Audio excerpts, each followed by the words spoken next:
together. We've had these, you have these situations each and every year, the entire year of, all right, well, we don't, what do we know? And what's the best thing for all people involved? Skyler Thompson will get the call and the ball at quarterback. Jalen Waddle says the Finns have confidence in him. Yeah, I've seen Skyler play before. He's real confident. We come in his ability. You know, he played with a lot of swag out there, so it's going to be fun. I'm excited. We're going to find out if Skyler can win in just a bit. Dolphins and Seahawks coming up. Time to discuss it on Gameday Uncensored, the pregame show for real Miami football fans. Tobin and Solana with Omar and Beasley. On AM 560 Sports, WQAM, FM 99.9 HD2, and always live on the free Odyssey app. Brought to you by South Florida Lexus dealers and the Lexus RX, the luxury SUV for those who never want to lose their edge. Experience amazing at your Lexus dealer. Also sponsored by the free Odyssey app. Download it today to listen to us live or on demand. And by Edmore Sawgrass Chevrolet. Edmore Sawgrass Chevrolet is your lease return headquarters. Click EdmoreSawgrassChevrolet.com and see how you're backed by Morse when it comes to returning your lease. Ed Morse is a proud partner of the Miami Dolphins. Good morning, everybody, and welcome on in. It is Game Day Uncensored. Tobin here with you alongside Alejandro Solana as we get you ready for a Miami Dolphins game day. Solana, I know you are playing hurt today. How goes the voice right now? How are you feeling, buddy? Listen, man, I got my tea with me. I got my my meds with me, and I got a Celsius. I'm going to give you everything I got today, gentlemen. I'm going to give you everything I got. Let's go. All right. Look at that. He's playing hurt. He's here for you people, all right? We are going to go over the next 4 hours, getting you ready for this big bounce back opportunity for the Miami Dolphins as they get ready for the Seattle Seahawks on the road. We will have our regular stop by. Adam Beasley will join us next hour. We will check in with Adam Beasley. We will talk to our guy Omar Kelly as we lead up to kickoff in the final hour of this shindig. But we should start off, Solana. Some tough news this morning for the Dolphins family. An absolute legend and champion passing away. Eugene Mercury Morris, of course, the electric running back for the perfect 1972 Miami Dolphins in that outstanding backfield with Jim Kick and Larry Zonka. It was revealed by his family today that he has passed away at the age of 77. So we thought we'd take a minute here and give a little love to the man they knew as Mercury. Yeah, and Morris was so elusive and quick, he earned the nickname Mercury. Here is the backfield. Number 22, Mercury Morris. These two, along with Mercury Morris, give us three of the fine backs in professional football. Merc is the guy that can go into the ball game and get you moving if you're not moving. There was always a need for me to have to prove that I'm capable of doing what someone says that I might not be capable. Second down and 9. And here comes Mercury Morris. Zonka with a terrific block to Springs Morris. Watch out. There he goes. I'm telling you, I respect the Patriots if they do that. But right now, they haven't done that. So come to me, like I said, don't call me when you're in my town. Call me when you're on my block and I see you next door moving your furniture in. That's when I'll know you're going to the championship and you're about to play. And if you win it, I'll be dressed up in a tuxedo waiting on my bride. Oh, that's Goosey's right there, dude. That guy could talk and was a voice nationally, Solana, when those annoying-ass Patriots were going for the undefeated season. Yes. Mercury Morris was there all along the way, taunting them, mocking them. Hey, you ain't done that yet. You ain't done that yet. But yeah, very, very sad news this morning with the passing of Mercury Morris. His son put out a statement on social media, Solana. But heartbreaking news today for the Dolphins family. Yeah, that's tough, man. His two best seasons were the 2 years that the Dolphins won that Super Bowl, 72 and 73 too. So, man, it's a hard feeling knowing that, you know, there aren't many guys left from that 72 team, right, Tobin? Like a couple of years ago, they celebrated them at Hard Rock Stadium back in 2022. Yep. And I know I wasn't alive, Tobin, but when you think of that team, when you think of 72 undefeated Dolphins, like for a lot of us, it's the pinnacle of South Florida sports. It's like the best shining example of anything in this town, and we're all so proud of it. And then like to see like the actual guy still left from that team, it's a bittersweet feeling. Yeah, and especially I think the guy who was the voice for that team, right? Like that's one of the tough things about it. You know, you not only talk about, you see a lot of these reunions and these moments, and I think for a lot of times a lot of the country was pissed at him. Like a lot of the country was like, come on, Patriots, shut up, old man. Like we don't want to hear it. But you think about like he kind of got to give almost a rehistory lesson to everybody about what that team did and what they meant. So not only was he electric at those times, and for everybody who was lucky enough to watch play, which Solana and I did not, you got to have this guy who was trying to antagonize them along the way. And then of course you have like the Super Bowl commercial after they failed doing it, which was tremendous. And yeah, we put in the montage there at the end, like he had, don't call me when you're in my neighborhood, call me when you're on my block. And they didn't get there. Sorry. That was iconic though, man. Iconic, yeah. Man. So that was, I'm sure there's going to be part of the Dolphins, family today there in Seattle thinking about that and having Mercury Morris. You don't want to make life as trivial as going and winning one for him, but I'm sure that he would, that would be some extra goosies to go on top of today if they're able to get this important road win. So rest in peace to Mercury Morris. His family, his son, announcing that today and putting a statement out. You guys can go see it. I've retweeted it on my X account. So go check that on out. But we'll turn our attention to today's game, Solana. We got to toast to him though, right, Tobin? Just quickly before we move bubbly on. A little bubbly at some point today. For Mercury Morris, man. I'll go pop open a bottle of something. I don't know what I got down there. It's probably not as good as whatever Dom Mercury Morris was drinking, but you know what I mean? Like when I think of him now, I think of that team every year, pouring a little bubbly and celebrating. And since we're bringing up, there you go. You got the Funky Buddha. There you go, Dan Day. Undefeated, the the Funky Buddha, perfect. Let's go. Perfect. All right. A little later. That stuff is delightful. Okay, Solana. So been a while since we've done a Game Day Uncensored. We have also had extra rest because the last time we did this, we talked about the nightmare scenario of what exactly happened on Thursday Night Football, which was just getting your teeth kicked in, and then you sprinkle on top of it, you have also lost your starting quarterback in Tua Tagovailoa, who is traveling with the team. He is going to be on the sidelines wearing an earpiece today, NFL Network reports, which are all good signs, but he is out until at least the Cardinals game, going on IR. But how important do you put into taking this one? Not just because of, where they're at early on in the season and this being a tough geographical test, having to go all the way to Seattle, but man, it was more than humbling. It was embarrassing what happened to him the last time they were on a football field. Yeah, Tobin. I mean, we put a lot of stock into that game, right? Like we talked about rewriting the narrative. We talked about ending everything everybody was saying about the Miami Dolphins, and it all kind of hinged on a performance against Buffalo. And I think we both kind of felt, okay, even if they lost that game, but it's a game-winning field goal by Buffalo, but the Dolphins played well, you can move along in the season feeling okay. But yeah, it was worst-case scenario. Aside from Tua Tagovailoa going down and now having to miss 4 games, man, you got your face beat in bad. Probably the worst ever against Buffalo.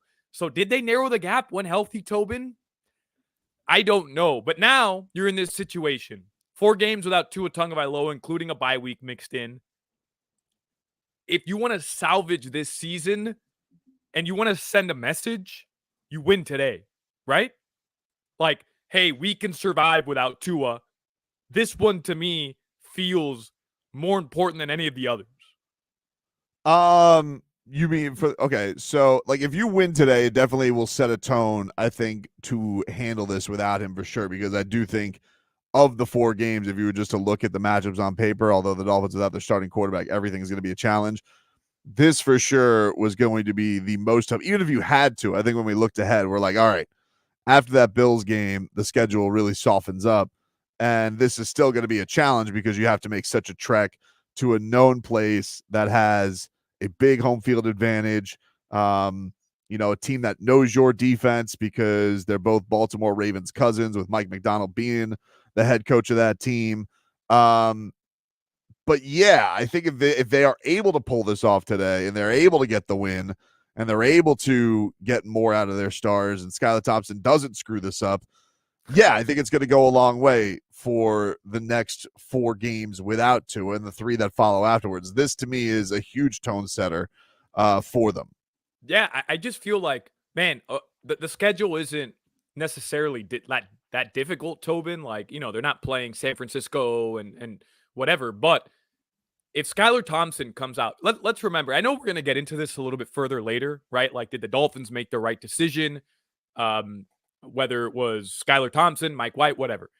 The bottom line is Chris Grier, Mike McDaniel, they chose Skyler Thompson for this situation right here. If Tua were to go down, we all knew that was a possibility. If he were to go down, who was going to back up this team? Who was going to keep this team afloat? And they chose Skyler Thompson. And in my opinion, with 10 days off to prepare for this game, no matter the circumstance, no matter who you're playing, no matter whether it's at home or on the road, for him to go out there and lay an egg, in my opinion, for the psyche of this team, would do a lot of damage. But if he can go out there, play good, look confident, move the ball, move the chains, give this team a shot, then this season can be salvaged. Because when you're looking at Tua's return mid-October, early October, if they go 0-4 over the stretch, Tobin, or 1-3, there's going to be a lot of chatter. Should Tua even come back? Should he risk himself for what seems like an impossible uphill climb to make the postseason? And I think those will be fair questions. I think he'll end up playing anyways. But to me, it starts here. Can Skyler Thompson inject some confidence into this club and prove, not just to us, but to his general manager and coach, they made the right decision by picking him? Yeah, and I think one of the things that has to be, and I'm okay with what we're going to see from him. I think that you're going to see a guy have a better performance. I think, look, anything we judge off of that Bills game that he went out there and did, which was not much, dude, that team was so done. I mean, they were toast. McDaniel was checked out. The coach was checked out. Yeah, McDaniel kissed Tua and is on the verge of tears on the sideline. Like, I'm not holding that Buffalo performance, anything that Skyler did in that game against him. I think that you have the extra prep. You knew what it was going to be. There was no, false senses that Tua was going to come back and play this game. We knew what it was, right? Right. I do think that, the big news of the week was them signing Tyler Huntley. And I do think it's going to be interesting because I guess they've lifted Tim Boyle too, and to see how much they trust him. But Mike McDaniel mentioned with bringing him in that, he's replaced an MVP before. So if Skyler Thompson does go out there and poop the bed, I think that this is going to have a guy who has the credibility of replacing somebody of a team that had high standards. He's replaced a star before. So I think that's why that move is made. But no, I think you have to have the confidence in him. And I don't think there's any regret letting Mike White go. And I certainly don't think that there was any need to go get Ryan Tannehill. I think this is almost a perfect guy to go and bring in with the team to have as a fail-safe if it goes the worst way for Tua. But I think they're also going to be in a spot where, look, the one thing you could say with the Bills game, Devon Achane had an outstanding performance. He looked great. He's being called the spark of the offense right now. He's been the most reliable thing that they've had. And that doesn't matter who the quarterback is. They can put the ball in his hands, and I think he can go be electric. Yeah, and I'm with you with the fail-safe option. I just don't think the Dolphins are built to win games the way that Baltimore won games with Snoop when Lamar went down, which was pound the ball, win up front in the trenches. I don't think this team, as currently constructed, because of injuries, by the way, I mean, that's definitely a factor, can win games like that. To me, they have to be electric offensively. And Skyler, from everything we've seen in the past and everything we've been told, has the possibility. Will he do it? I don't know. But has the possibility of at least, he can't be Tua, but he can move the ball, right? He can find his Lamborghini and Ferrari on each side. He can get his players in a good positions to go and win games. So to me, that's how it has to be done. And if this falls on its ass and you're going to Snoop Huntley, the idea there is really a game manager, Tobin. Can he get out of the pocket? Sure. Can he make some throws? Sure. But I mean, that's going to be a conservative approach offensively by this team. And I don't think they can win games by doing it with giving the ball to HN or Mostert 350 times and throwing it 10 or 12 times. I don't think they're built to win games that way. And their best option is for Skyler Thompson, the guy they hand selected for this position, to prove that he was the right pick. We got lots to dive into with this matchup again. Adam Beasley from Pro Football Network is going to join us. Omar Kelly from the Miami Herald. We will talk to our guy Omar. Lots to dive into in this matchup coming up. Dolphins, Seahawks, 4:05 from Seattle. We'll take a break. More Game Day Uncensored after this. Talk saves lives. So we're inviting you to join us for Odyssey's mental health initiative, I'm Listening.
Part of any show you might have missed anytime. Get it now and make WQAM your favorite station.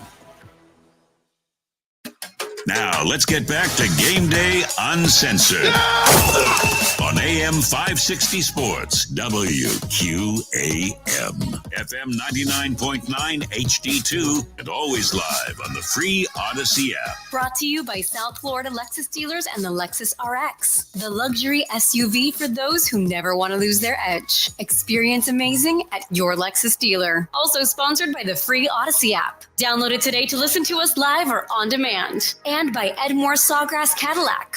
When it comes to returning your lease, Edmore's has your back. Edmore Sawgrass Cadillac is your lease return headquarters. Click EdmoreSawgrassCadillac.com. Edmore's is a proud partner of the Miami Dolphins.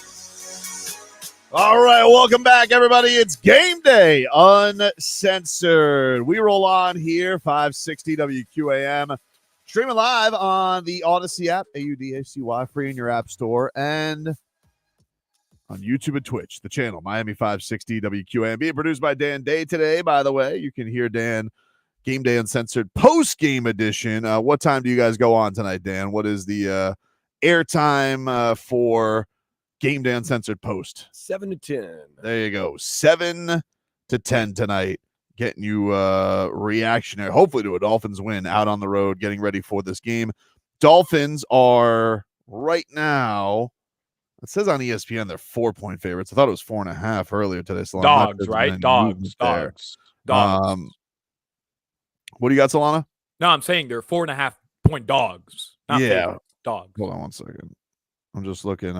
Yeah, because I apologize. Yeah, it got moved to 4 on the line. Seahawks -4. Which I think the first time this came out, it was like 5.5. So some actions kind of come in on the Dolphins. Yeah, now Hard Rock too, same thing. All right, so you got that you got that going for you at least. There is some dough coming in on the Dolphins in this one. So Solana, if I were to look back at last week, and I don't want to go into a full autopsy about it because who needs that? But is there one thing that stands out other than Skyler having a good game? Is there something? Because everybody can really point themselves in the mirror. While Tua was not good, not all those picks were on him. The line obviously got dish-ragged.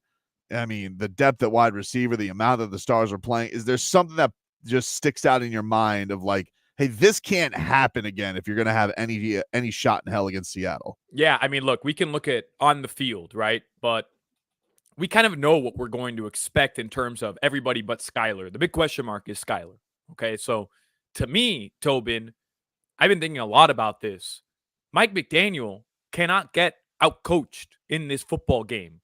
And when I think of the first 2 interceptions Tua threw, look, the first one he threw to Grant Dubose, no longer on the team. And, hey, they don't have their timing down right, and it was a pick. Unfortunate, fine. The second one, he threw to Robbie Chosen. And I don't know whose fault it was, but they clearly didn't have their timing down right either.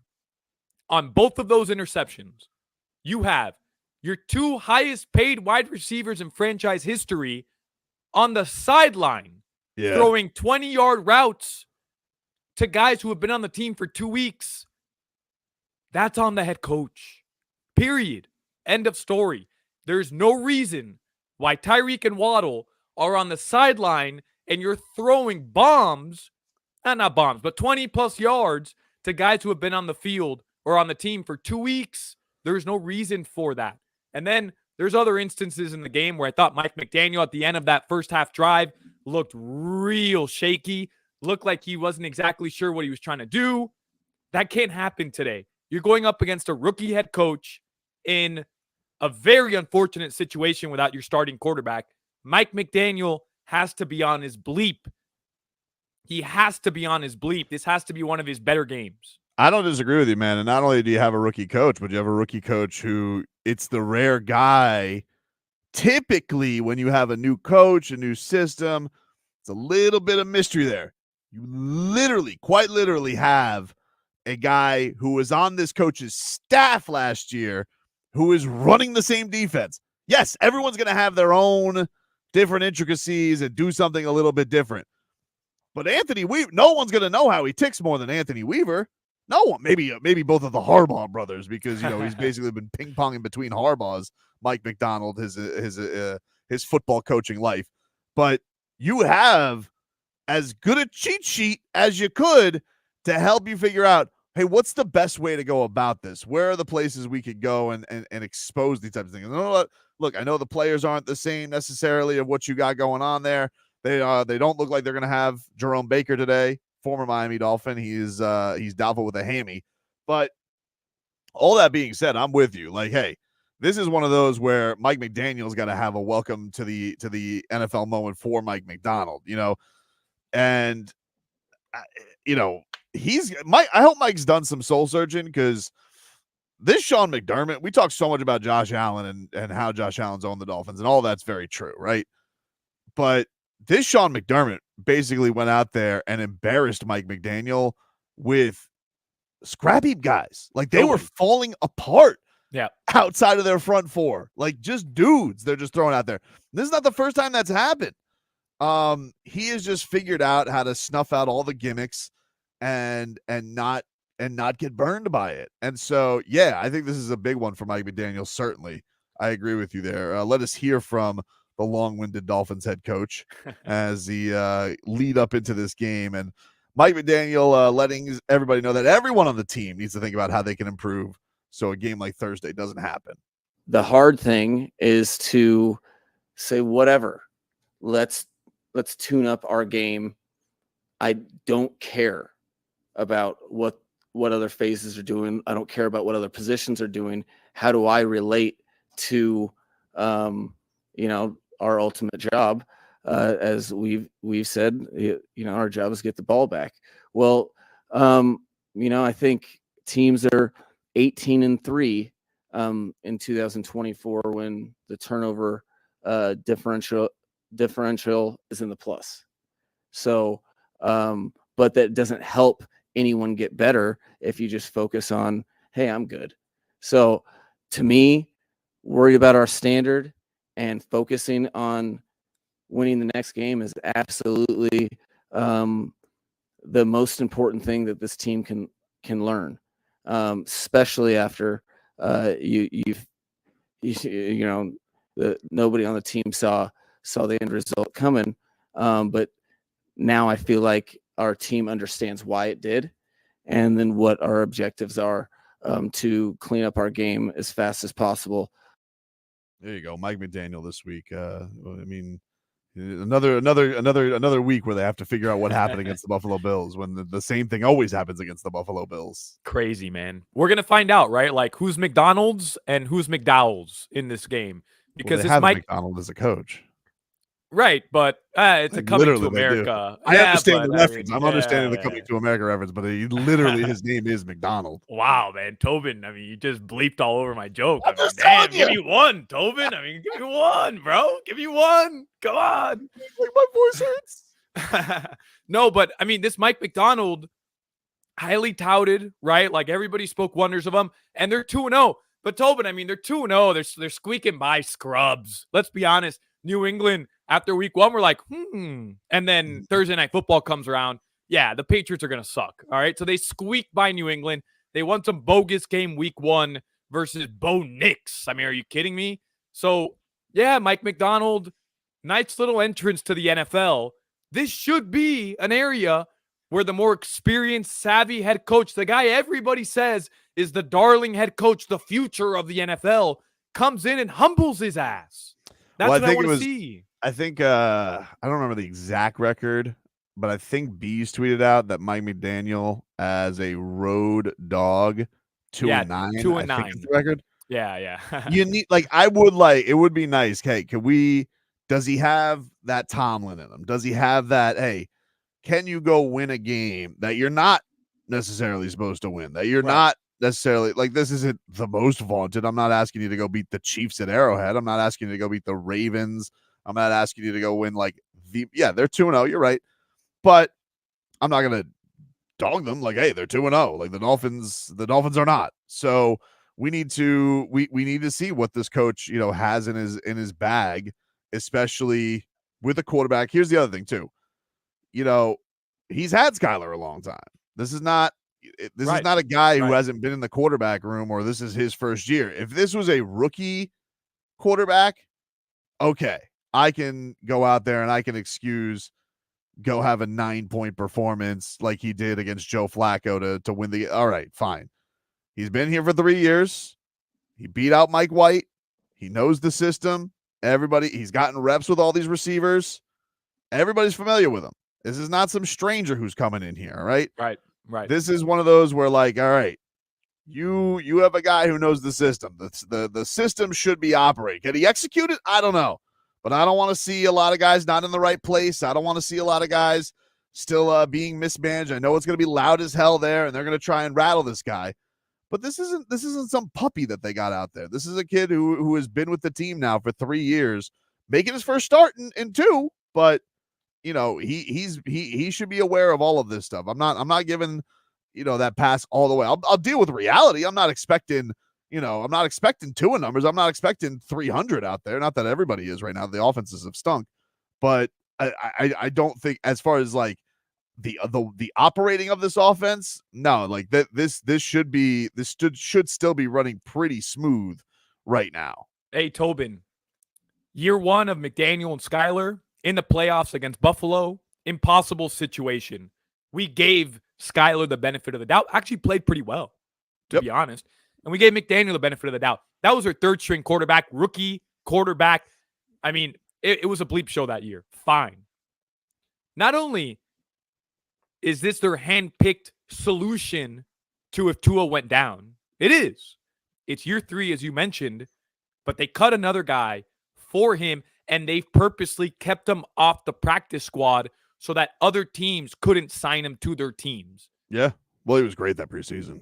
He was, but I mean, this is their answer for this situation, which is what I was saying earlier.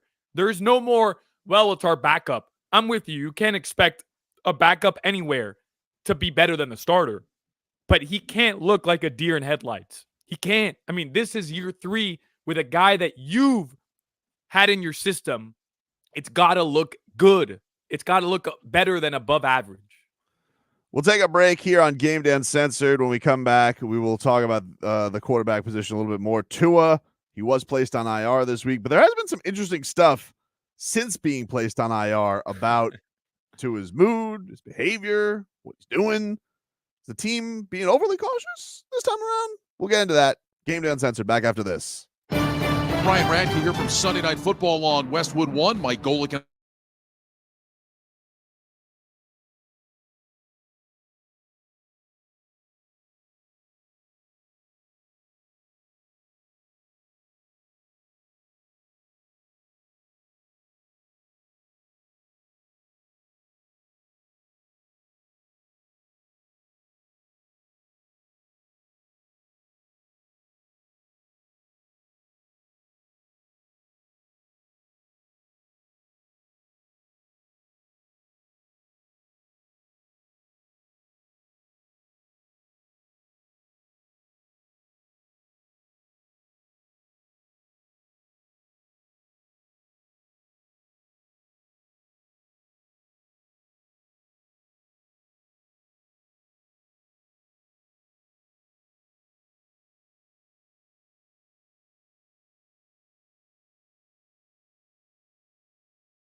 By Edmore Sawgrass Buick GMC. No matter where you lease your vehicle, bring it to Edmore Sawgrass Buick GMC, your lease return headquarters. It's all a part of being backed by Morse. Click EdmoreSawgrassBuickGMC.com, a proud partner of the Miami Dolphins.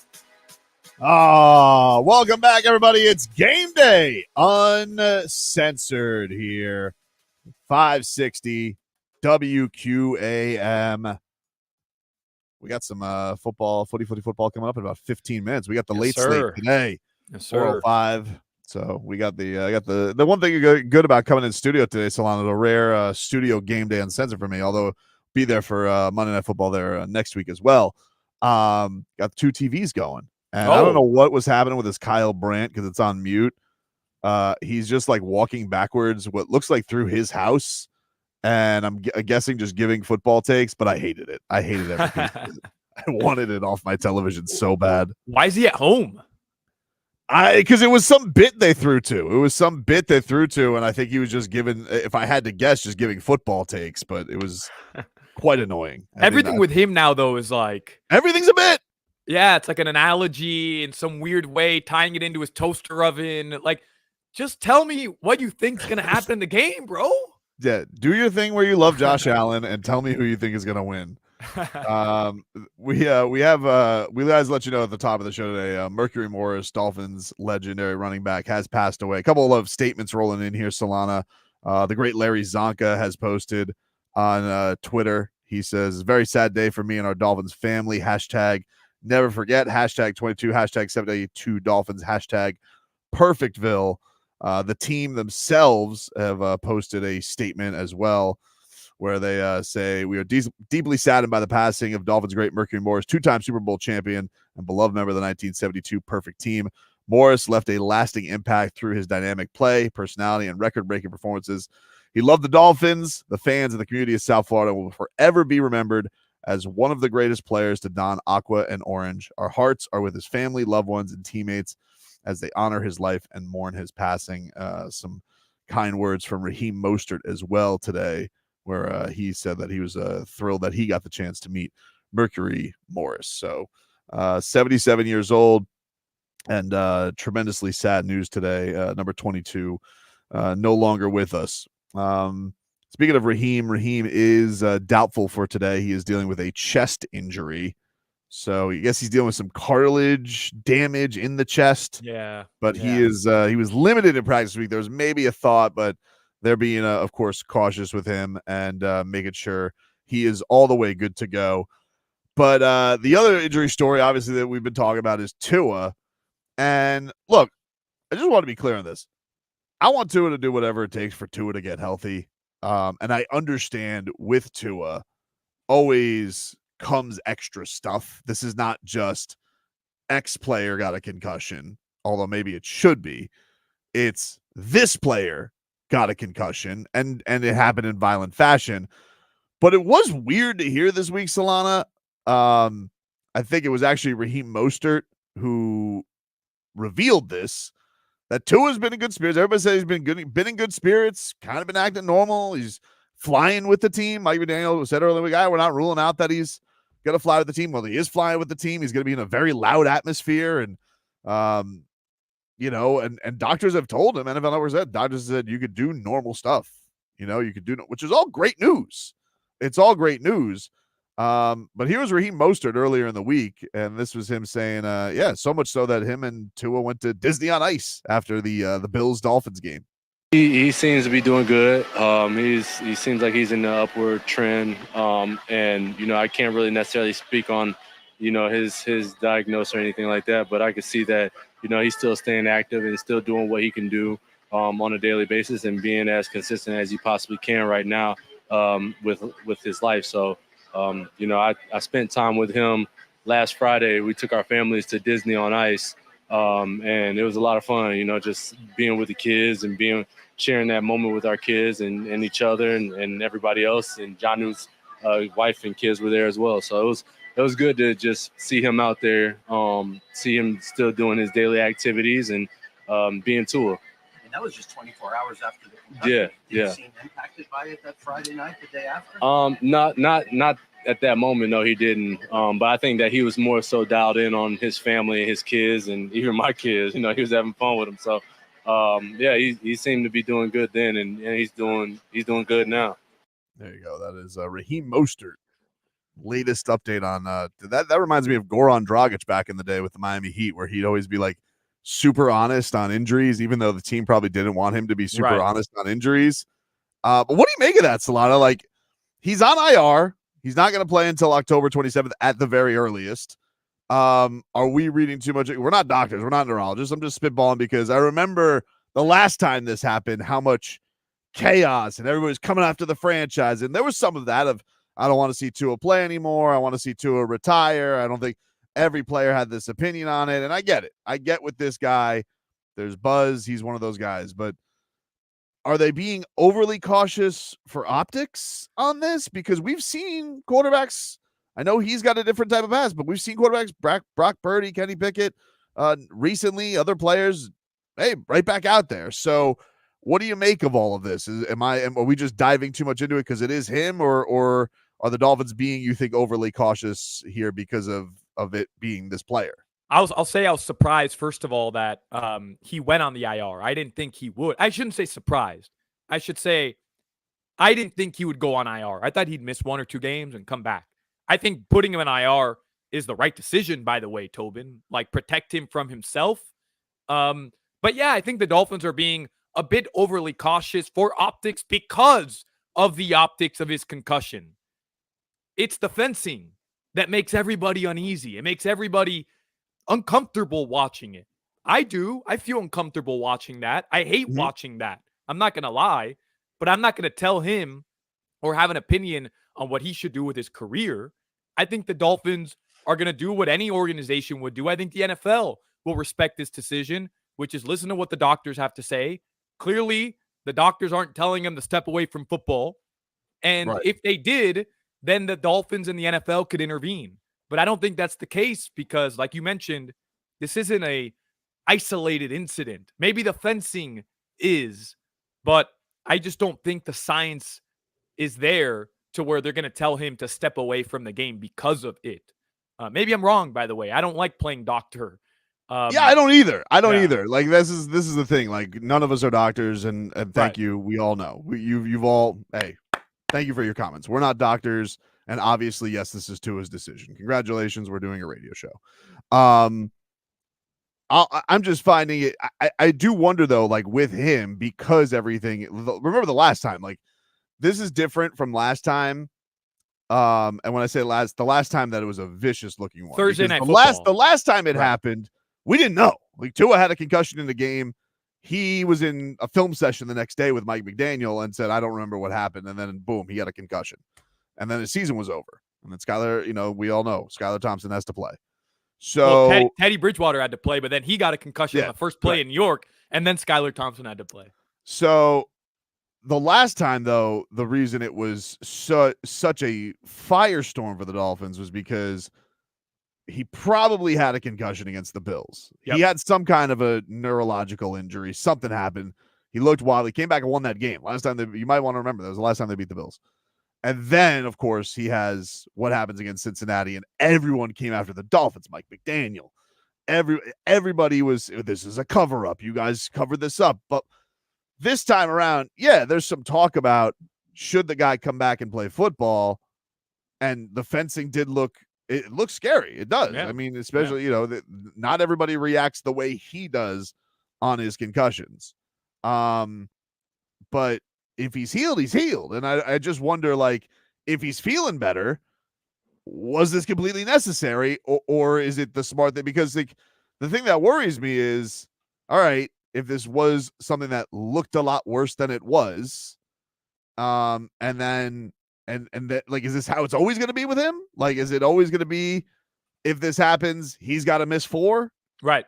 Like that's what I wonder about. And it's just interesting hearing the dynamics of how everybody's saying he's acting around this one as opposed to the last one where, everybody was all after the Dolphins, like, and I don't know. I don't know what they're supposed to do in that situation. They're obviously going the cautious route, which is the better thing. Like that is the route to go with a player if you really truly do want him to heal.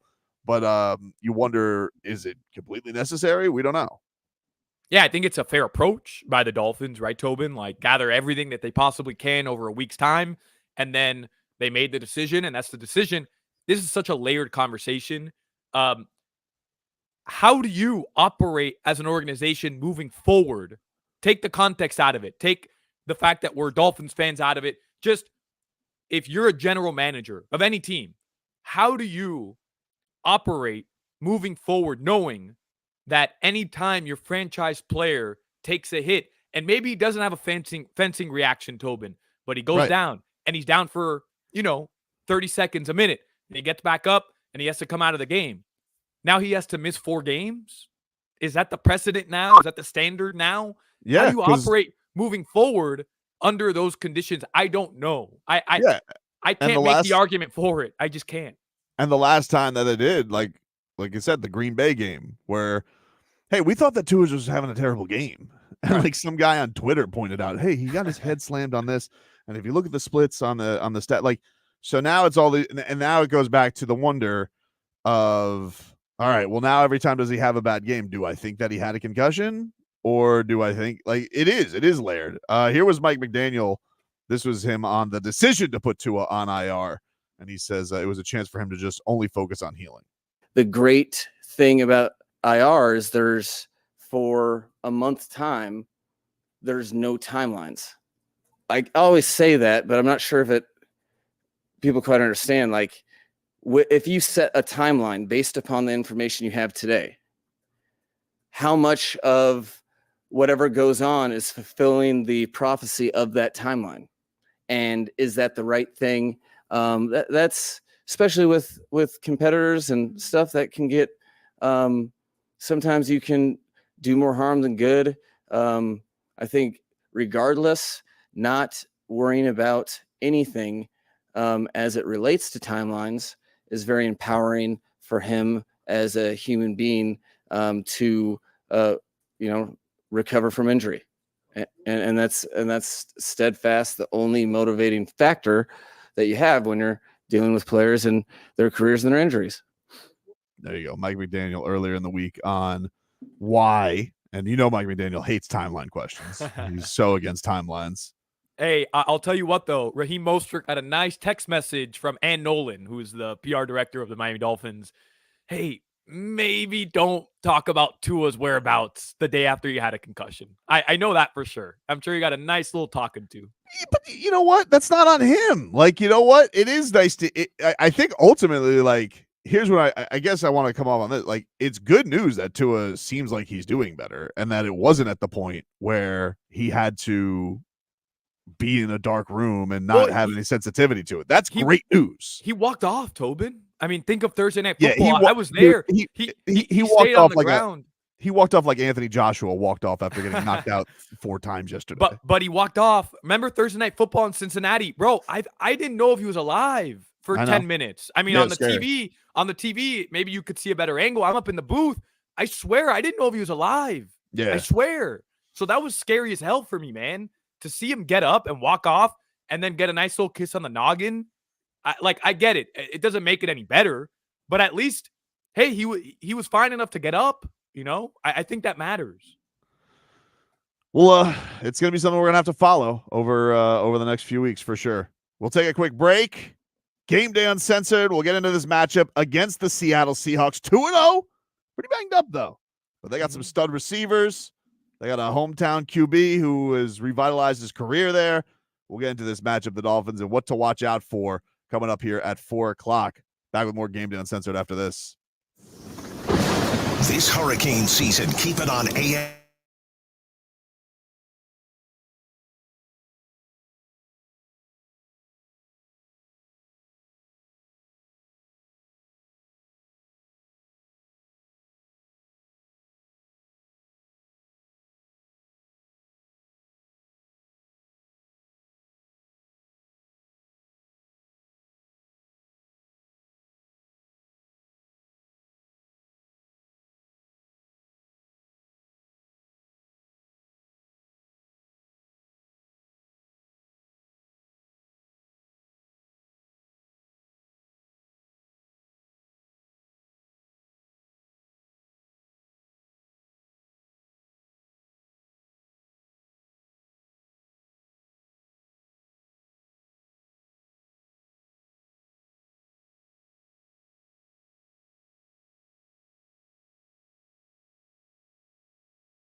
the very best for the organization that we can. Realistically, that's something that, as Chris and I have worked together, we've had these, you have these situations each and every year, the entire year of, all right, well, we don't, what do we know? And what's the best thing for all people involved? Skyler Thompson will get the call and the ball at quarterback. Jalen Waddle says the Finns have confidence in him. Yeah, I've seen Skyler play before. He's real confident. We're coming in his ability. He played with a lot of swag out there, so it's going to be fun. I'm excited. We're going to find out if Skyler can win in just a bit. Dolphins and Seahawks coming up. Time to discuss it on Gameday Uncensored. The pregame show for real Miami football fans. Tobin and Solana with Omar and Beasley. On AM 560 Sports, WQAM, FM 99.9 HD2, and always live on the free Odyssey app. Brought to you by South Florida Lexus dealers and the Lexus RX, the luxury SUV for those who never want to lose their edge. Experience amazing at your Lexus dealer. Also sponsored by the free Odyssey app. Download it today to listen to us live or on demand. And by Edmore Sawgrass Chevrolet. Edmore Sawgrass Chevrolet is your lease return headquarters. Click EdmoreSawgrassChevrolet.com and see how you're backed by Morse when it comes to returning your lease. Ed Morse is a proud partner of the Miami Dolphins. All right, and welcome back in, everybody. It's Game Day Uncensored here, 560 WQAM. Tobin and Solana here with you, getting you ready for Week 3 of the Miami Dolphins season. Dolphins and Seahawks. Week 3 is officially full slate underway. Did start with a Jets win over the New England Patriots, Solana. You think these Jet bastards, what did you think of Aaron Rodgers' performance? You nervous about this at all now? Yeah, a little bit. I'm not going to lie. I mean, he looked pretty good, Tobin. Damn, man. He did look good. Oh, yeah. But yeah. I came away from that game saying, okay, maybe the Jets are good. Maybe Aaron Rodgers is back. Maybe. But I know the Patriots are just butt. Like they're not good. They're not. They were in a dogfight with this Seattle team last week. Overtime, It took Seattle to win. So we'll get to that here in just a second. But I do want to give you some updates, Solana, as the 1:00 slate is underway. Amari Cooper, first play touchdown for the Browns. They get a touchdown. They're up 7-0 on the Giants. Packers have an early 7-0 lead on the Tennessee Titans. Of course, there was some talk there. Is Jordan Love going to play? He did not. Malik Willis is in there. He has a touchdown run for 5 yards, so he gets on the board early. And it looks like we just had the Broncos go up. Bo Nix with a touchdown run. So the QBs using their feet early here in the early goings of scores there for everybody watching. And, of course, right now on TV in the studio, we have the Eagles and Dan Day's New Orleans Saints, who, of course, are lighting up the league right now with their offense, starting off 2-0 on the season. Are you buying into the Saints? I know Dan Day is, but are you buying into the Saints? I think I am. Derek Carr's not a bum, and Alvin Kamara's been good for a long time. I think if I was going to have questions about him, I feel like it was going to be their offense being this good. And that division is definitely, that division is so kooky. Every year, that damn NFC South, it's like, all right, what's it going to be this year, boys? Who's going to step up? And then, it's something crazy happens. So I'm all for it. For a while, it was the NFC West, though, for a while. Remember, the Seahawks got in the Marshawn Lynch year where he put the team on his back, but they got in with a below 500 record. Now it's the NFC South. I'll tell you what, though, I know we got to move on, Tobin, but the Vikings are playing the Texans today, okay? Yep. They're up 6-0. I think it was a touchdown, so they'll be up 7-0. Justin Jefferson for your fantasy players out there. Of course. I'm not buying into the Vikings, but if they win this game, how can we not? Even if it is Sam Darnold at quarterback, how can we not, right? I mean, week 1, fine, but to beat the Niners and then now to beat the Texans, who arguably the best team in the NFL through 2 games, how can you not buy into this team, even if it is Sam Darnold at quarterback? I'm with you, man. We know that look, Brian Flores, whatever you want to say about him, that guy can coach some defense. Yeah. And, you had the other day, it was Brock Purdy who tried to give Flores some love, who had no time for Brock Purdy. He's like, your scheme really gave it to me. And Flores is like, kick rocks, kid. Had no time for him, had no interest in him. But yeah, man, they're off to a fantastic start, as are the Seattle Seahawks. Let's get to our keys to the game here, brought to you by Doral Hyundai. At Doral Hyundai, choose from over 1,300 new Hyundai models in inventory, like the Tucson, the Sonata, the Palisade. And remember, when it comes to Hyundai, the great deals are at Doral Hyundai. And of course, this is a Seattle Seahawks team that's not going to have Kenneth Walker today. He was doubtful, but their star running back is going to be missing. They only rushed for 46 yards last week, Solana. So I do feel like if you're the Miami Dolphins and you're Anthony Weaver, that does help a little bit, because it feels like this team is going to be a little bit one-dimensional. We know that they have sensational receivers, and there have been a lot of fun matchups in the past with DK Metcalf and Jalen Ramsey. There have been fights, there have been picks, there have been penalties. There's been a lot of big-time Jalen Ramsey v.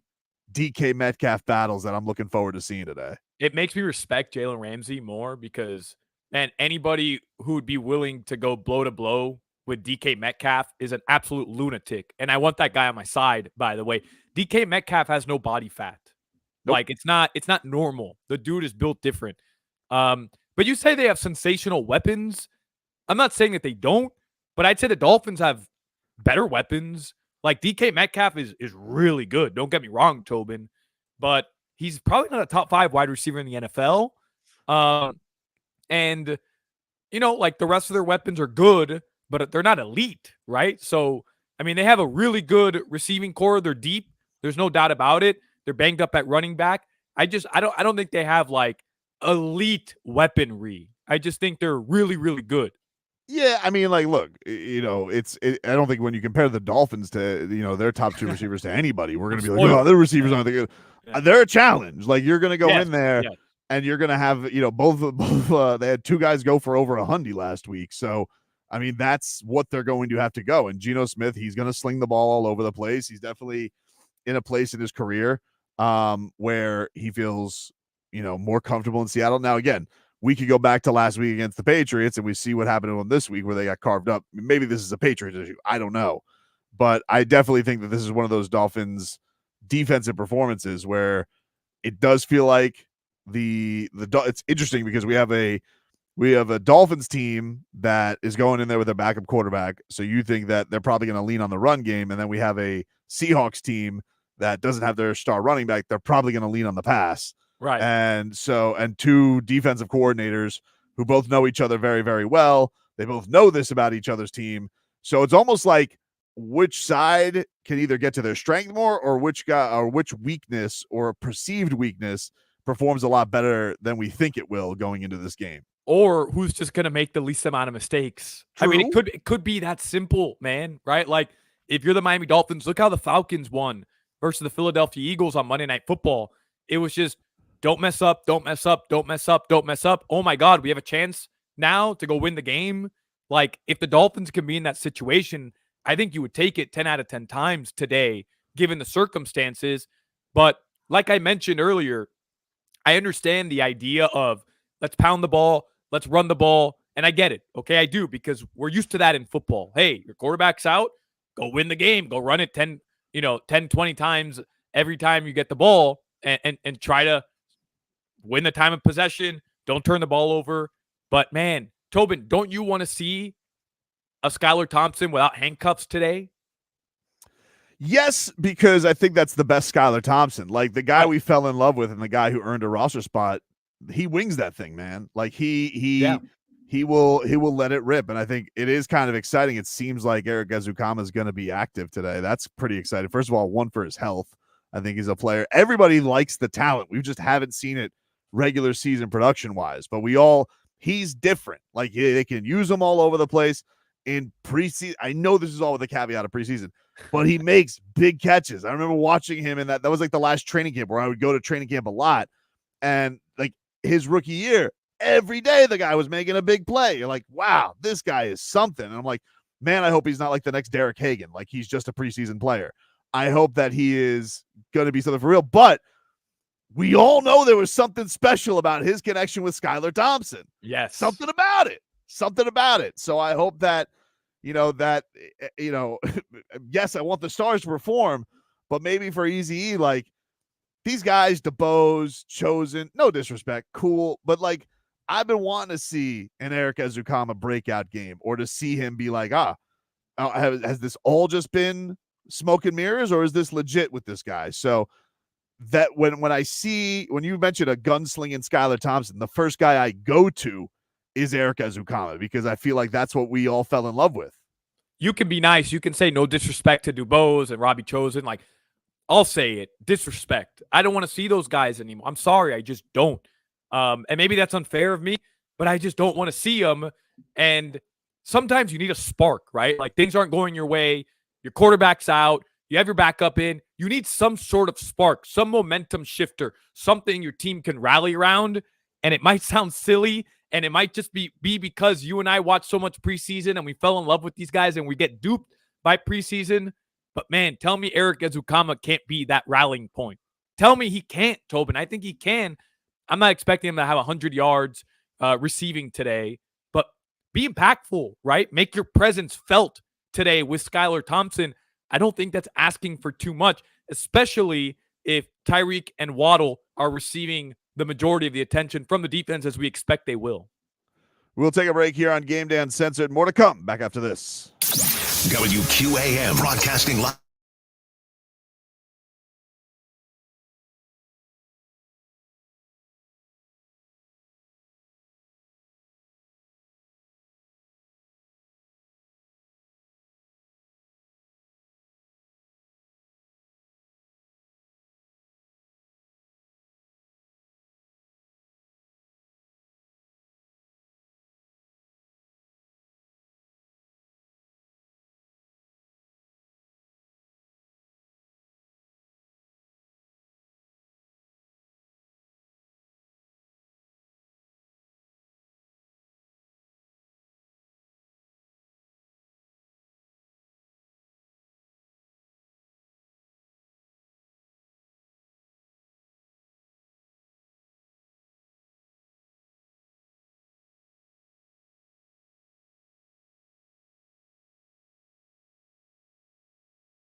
99.9 HD2 and always live on the free Odyssey app. Brought to you by South Florida Lexus dealers and the Lexus RX, the luxury SUV for those who never want to lose their edge. Experience amazing at your Lexus dealer. Also sponsored by the free Odyssey app. Download it today to listen to us live or on demand. And by Edmore Sawgrass Chevrolet. Edmore Sawgrass Chevrolet is your lease return headquarters. Click EdmoreSawgrassChevrolet.com and see how you're backed by Morse when it comes to returning your lease. Ed Morse is a proud partner of the Miami Dolphins. All right, welcome back, everybody. It's game day, uncensored here. 560 WQAM, Dolphins and Seahawks. We are getting ready for that action. 4:05 is the kickoff from the Pacific Northwest. Adam Beasley going to join us in about 10 minutes. We will talk to Pro Football Network's Miami Dolphins reporter and friend of the show. We love having Bees on. And he will be with us shortly and getting to everything that's going on there. Calais Campbell, Solana, he's got some thoughts on this matchup against the Seattle Seahawks. Let us hear from the deep-voiced captain of your Miami Dolphins. A Thursday night game, you get a lot of extra days off. So, yesterday was like the first time, you get back into football mentality, having to kind of, it could be a little sloppy. And so it's just, okay, today was a little bit better, a lot better actually. I'm expecting tomorrow to even be better, and then, we got a tough opponent, which, even though it's different conferences and, you don't really have a lot of familiarity with them, we kind of do because we run the same defense, And so both offenses, been practicing against the same defense all through camp. So it really should come down to execution. There you go, Calais Campbell, and he is right. Like this is this is something that the teams. It's a weird situation. They should be a little bit familiar with what each team is running, even though they don't see each other a lot. Yeah, and look, I mean, you're gonna need all hands on deck today, right? It feels that way, Tobin. As much as it might be, stereotypical to say or cliche to say, you need your leaders to step up in a game like this. And Calais is one of those guys, even if he's only been on the team for 2 games, technically. So it'll definitely be interesting to see also what the Dolphins are going to do with their QB situation. Tim Boyle, he was placed on the 53-man, so they can figure out who they want to be their emergency third QB in this situation with Skyler Thompson getting the start today. So there's a lot to dive into roster-wise. We're going to take a break here. When we come back, Adam Beasley from Pro Football Network. We will dive into all things Dolphins, Seahawks, Tua, a lot of it. We dive into it with Adam Beasley. He joins us coming up next. Football coverage on 560 WQAM.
HD2, and always live on the free Odyssey app. Brought to you by South Florida Lexus dealers and the Lexus RX, the luxury SUV for those who never want to lose their edge. Experience amazing at your Lexus dealer. Also sponsored by the free Odyssey app. Download it today to listen to us live or on demand. And by Edmore Sawgrass Cadillac. When it comes to returning your lease, Ed Morse has your back. Ed Morse Sawgrass Cadillac is your lease return headquarters. Click edmoresawgrasscadillac.com. Ed Morse is a proud partner of the Miami Dolphins. And welcome back, everybody. It's Game Day, Uncensored here, 560 WQAM. We are streaming live on the Odyssey app, available free in your app stores and on YouTube and Twitch, Miami 560. WQAM, the 1 o'clock slate is in full swing right now. We'll get you an update at the top of the hour, but it is time. Let us join up with Pro Football Network's Adam Beasley as he joins us each and every week on Game Day Uncensored. Bees, what's going on, buddy? How are you? Gentlemen, it's so weird to be sitting here watching the 1 o'clock slate. Usually we're, by this point, elbow deep in some sort of Dolphins crisis. So very, very, very strange to be able to just sit back and watch Eagles Saints on my television. But you had a tweet this week about Mike McDaniel's record as a betting underdog.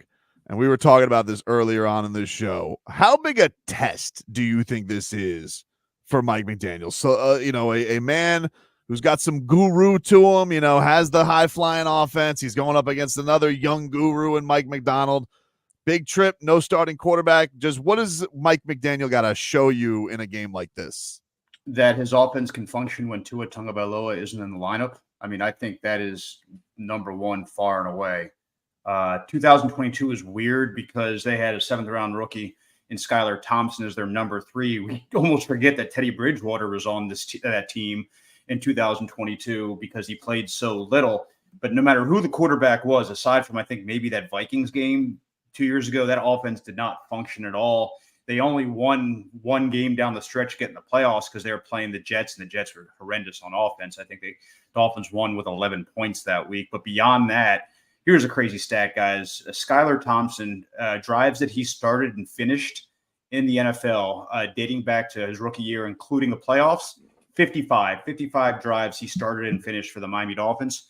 The Dolphins as a team have 5 touchdowns in those 55 drives. So you're basically talking 1 touchdown per game, per regulation game with Skyler as your QB. That just is not going to get it done. Yeah, I know the Seahawks are banged up. They have huge issues at linebacker. They're going to be without Kenneth Walker on offense, it seems like.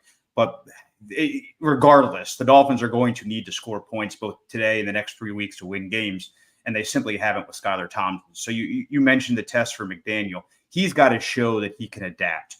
He needs to be able to do things with this offense that we really haven't seen much. Zone read, maybe just make this the Skyler and Devon show in the backfield. Skyler's able to, gain yards with his legs in a way that Tua has not in his career as an NFL player. Do those things. If you run the Tua Tagovailoa offense with Skyler Thompson as your quarterback, you're going to lose. And I think the Dolphins know that. Well, I hope he uses his legs a little bit because I may or may not have all my mortgage on his rushing overs. No, but Bees, I mean, this is who they selected, right? Like I was telling Tobin earlier, I understand you have to approach this, whether you're a fan, however you're watching this game, with, tempering your expectations a little bit because he's not Tua, he's a backup. But Bees, 3 years now in their system with Mike McDaniel, they hand-selected Skyler Thompson for this situation that they're in now. I feel like the best way to approach this is with no handcuffs on Skyler. It's not to be Tua, but it's also not, hey, let's run the ball 150 times in this game and you be a game manager. I don't think the Dolphins are built to win that way. And I think, they have to prove they made the right selection because this was always possible, Tua missing time. Yeah, I mean, I do think the Seahawks are really susceptible to the run. So maybe this isn't the week for him to drop back and throw the ball 30, 35 times just from a matchup standpoint. But more broadly, I do agree with you. And so on. I think it goes far beyond the quarterback competition we saw in August. This goes the whole way back to January, February, March, when they were building the blueprint of what this team would be. They had opportunities to go and get more established backup quarterbacks. Jimmy Garoppolo, I know he's suspended. He wouldn't have been able to play the next 2 weeks anyway if he was on the team, but he was available and he was not very expensive. And he knows this system as well as anybody in the National Football League. But the question is, in that moment, Tua didn't have his contract then. And if you bring in Jimmy G, Tua going into the contract year, does that create some friction in the locker room? Going forward, I think all those considerations are out the window. I think you go and get the absolute best number 2 quarterback you can in 2025 and beyond. If that means drafting one late in the first round, so be it. I mean, I think Tua has lost at this point the veto power. I think he has lost the right to say, hey, don't shake my confidence. The bigger concern is don't shake the foundation of this franchise. And when you have your quarterback that you cannot count on to make it through the season, and you just gave the guy $53 million a year, you've taken care of his concerns, right? Like his mental, not well-being, but where he is as far as a confidence standpoint. And, I want to be the clear alpha 1A quarterback of this team. I don't care anymore. I don't. You need to be able to prove to me, and speaking as the Miami Dolphins here, you need to be able to prove to me that you can do this year in, year out. We're not going to have to go to a backup every single year. Last year was the anomaly. It was the only year since his sophomore year of Alabama that he hasn't missed multiple games due to injuries. So there is a clear pattern with Tua that he's going to miss time. And I think you need to go and find a second starting quarterback in the offseason. That's incredibly difficult to do, but you're going to need to do it. But even going forward, the Dolphins could have made phone calls to Ryan Tannehill. They could have made phone calls, crazy as it sounds, to Tom Brady, all these things out of the pocket. They could have traded for one when this came up. They think Skyler knows their system as well as anybody. They believe in him. They have faith in him in that locker room. And it's kind of like the conversation we had 2 weeks ago about the offensive line. This is their stance. Their stance is, we're good, right? We believe our offensive line is more than good enough. We believe in the development of our own players. That applies to Skyler Thompson as well. It's a huge bet, guys. They might be betting the entire season on it. Getting into Tua. Okay, so his teammates this week, Raheem says that they went to Disney on Ice the day after the concussion happened. Everybody's saying he's in good spirits. So it feels, which is, I just want to say, is good news. It's great that Tua is doing well. But we were just kind of speculating with the Dolphins' decision to put him on IR. I know it looks scary. Is there any element of you that feels like they did that for optics as opposed to the necessary steps? Because if he seems like he's doing a lot better, was it necessary to have him out for 5 weeks, with the bye week included? I'm curious your thoughts on that. Yeah, I just look at their history, and their history is always to keep him a week or two out longer than they maybe need to. And every progressive concussion, the return time has been longer.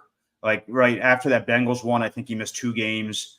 They shut him down for the season after the Packers won. Maybe if they had won that wild card round, he would have played in the divisional round, but it still would have been 4 weeks in between. And so it's going to be 45 days. And in between his concussion and the time he returns, assuming he's back as soon as he can be.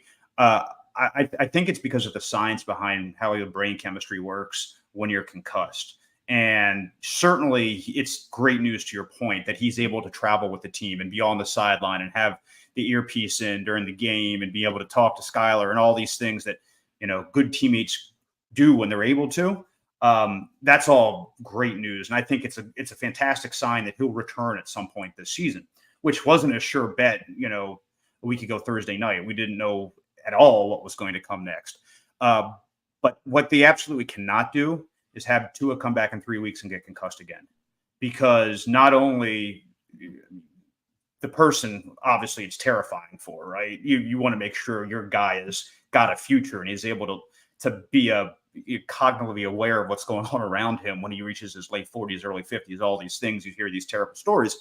But more broadly, do you know the holy hell that would be rained down on them if they, quote, bring him back too soon and he gets concussed again? I mean, the NFL, media, fans, it would be absolutely horrendous. So with Tua, it's terrible to say in a way that 2024 is kind of irrelevant, because it's not at all relevant to the coaching staff and the other 68 players in that locker room.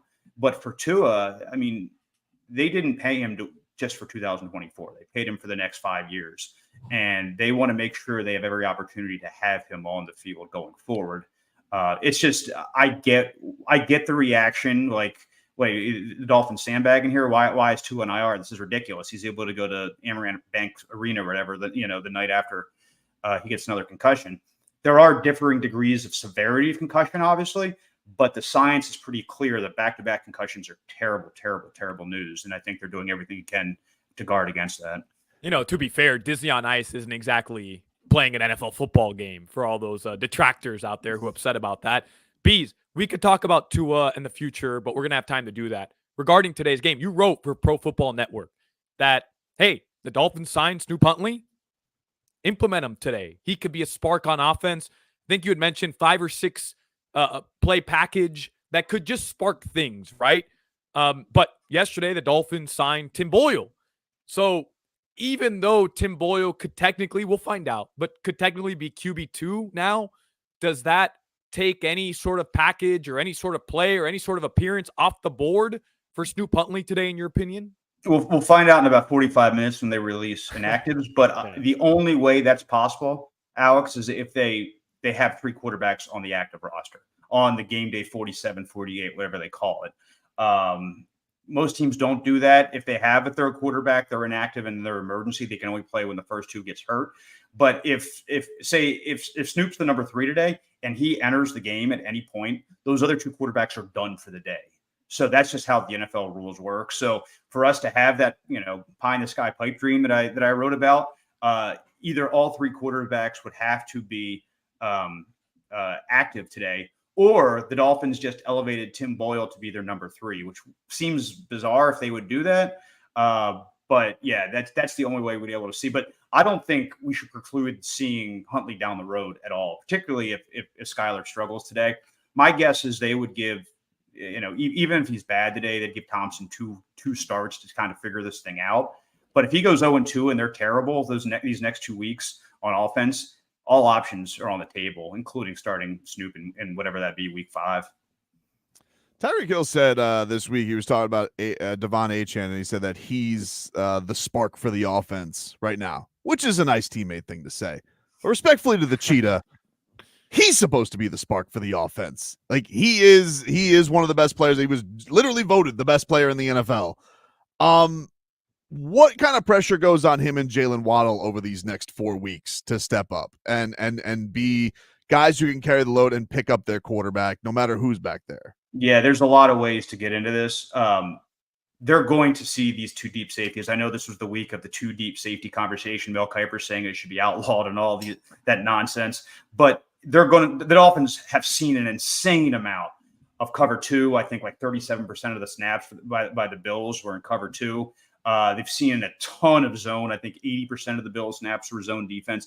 These are all tailored to drape an umbrella over the defense, to make everything be underneath. And what's kind of wild is the Dolphins aren't bad against cover 2. I mean, I think their completion percentage is over 80%. You don't have those explosive plays. And because the Dolphins are kind of dumb at times, and they commit these stupid penalties that just crush drives, or they can't convert 4th and shorts, or they turn the ball over in bad ways, their offense looks a lot worse than it may have been. What really the defense that Tyreek and Waddle cannot figure out is 2-man. And it might sound, what's the difference between cover 2 and 2-man? Cover 2 is a true zone defense. 2-man is zone, 2 deep safeties playing zone, and your corners being manned up. So you see a lot of double coverage, a lot of bracket coverage that way in 2-man, and they've really struggled with that. We'll have to see. The question is, how do you beat that? And, there are routes that you can run, stuff across the middle, out routes, things like that to beat that kind of defense. But really, guys, the best way to beat that defense is to force them out of it.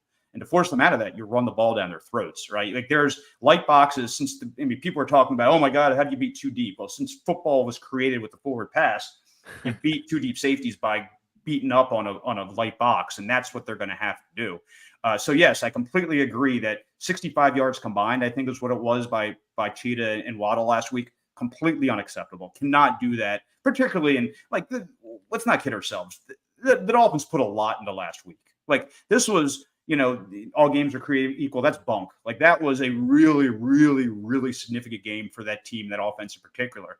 And they defecated all over themselves. It was really, really hard to watch on offense. And you can't place the finger of blame on any one person. I do think that, as crazy as it might sound, I wrote this on Twitter, that if River Craycraft was active in that game, if he was healthy, they would have gone into the halftime probably tied. Tua was probably not lowering their shoulder in 4th and short, because you don't have two just terrible interceptions that are on the wide receivers, including one by Robbie Chosen, who got cut because of it, right? He's no longer even on the team because of it. But getting back to your broader point, you're not going to have a true number three, until whenever they get Odell. What they have has got to be enough. And I think if you ask 31 other teams in the league, would you be okay if it was Tyreek, Waddle, Achane, Mostert, and Jonnu Smith as your top 5 weapons? They'd all say, we'll figure it out. And the Dolphins just need to figure it out. Yeah, but Bees, the idea that your 2 best weapons, the 2 highest paid wide receivers in franchise history, are off the field for both those 2 interceptions, to me goes back to the greater point that we discussed right when you came on. Mike McDaniel's got to figure this stuff out, right? Like, to me, that's inexcusable. You're throwing the ball 20-plus yards down the field 2 separate times in the first quarter, and your 2 best weapons are sitting on the sideline. Like, that doesn't make any sense to me at all, no matter who the quarterback is. Yeah, and I don't know where they were in the rotations. I don't know if either one of those guys needed or gas. They needed a blow. I don't know the specifics as to why, but I completely agree with you. From a granular standpoint, that is insane. That's insane that these 2 guys, who are the engine of your offense, key third down plays, aren't on the field. I doubt you'll see that happen too much again, because of the results were disaster, particularly because you can't trust Grant DuBose, who's not going to be in the lineup today because he's hurt. You can't trust Robbie Chosen because he had no other job aside from the Miami Dolphins. I agree with you. And I think some of it is just bad luck because they were crushed by receiver injuries, camp and preseason and all that. But play those guys on first down and play Tyreek and Waddle on third down. If you're gonna have to split snaps, do it in a smarter way. Because obviously today Dolphins family's hurting a little bit because the passing of Mercury Morris. I know you didn't cover him because that was a very long time ago. But any interactions of like alumni events you got the chance to talk to Merc, or any things that come to mind with him? Yeah, I mean, the personality that you saw on TV was very genuine. He was real. He lit up a room. Certainly was, you look at the outpouring of support from the organization, from his former teammates, from current Dolphins. I know Raheem Mostert weighed in. It's entirely possible that undefeated season wouldn't have happened without Mercury Morris.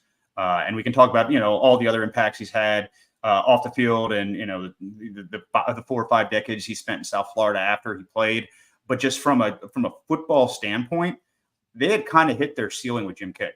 They had, and they needed someone like Mercury Morris, who, by the way, you look at his yards per carry and it's jaw dropping, and it was over 5 multiple seasons. He had held the franchise record, I believe, for yards per carry until last year. Achane beat it. And you're talking about heavy boxes. Teams weren't spreading out and chucking the ball all over the field that era.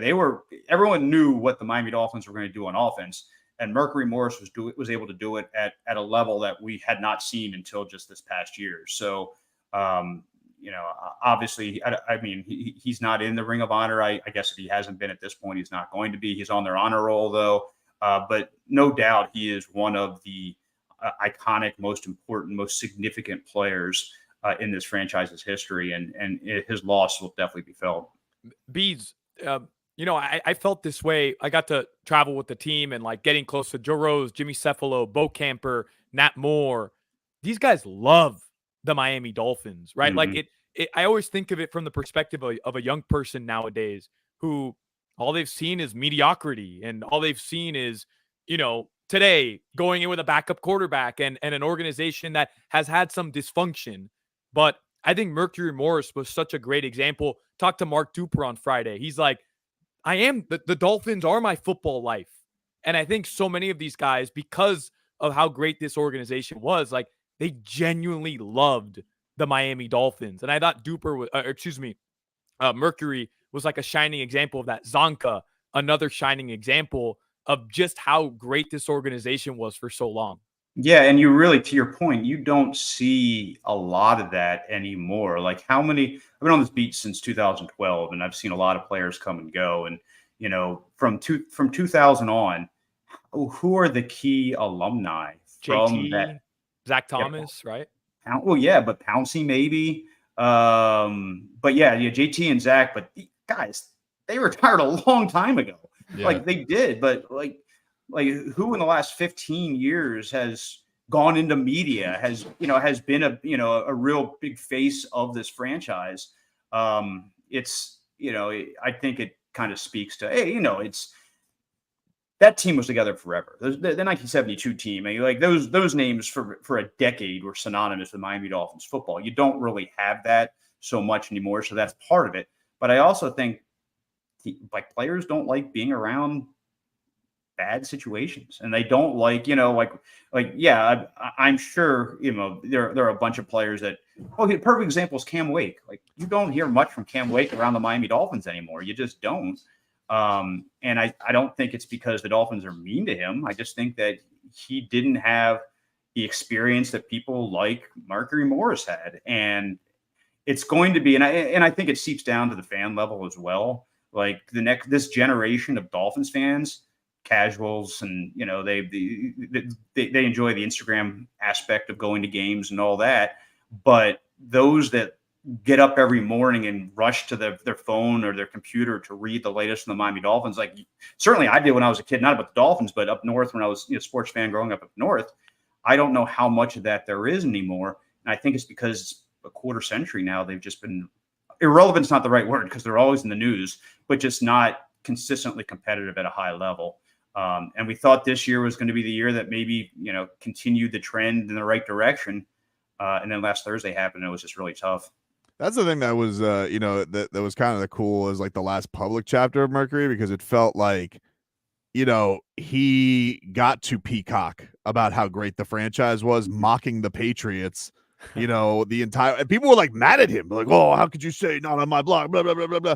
And so like for him to finally get that last laugh with like a Super Bowl commercial at the end, because he had the audacity to say, no, this is precious to me that we were the only perfect team and you guys haven't done it yet, and shut the hell up. And like, there's not, like, to your point, like there's not, I mean, obviously everybody loves Marino, but like there's not somebody who gets to like put on the Dolphins franchise that gets to walk with their chest out like that. So that's kind of the sad thing about it, is not just the idea that a lot of the 72 guys were losing them, but he was as vocal as any of them were. Yeah. And here's something else to consider. The Dolphins have at least 2, maybe 3 or more Hall of Famers on their roster currently. Tyreek Hill is going to the Hall of Fame, no doubt about it.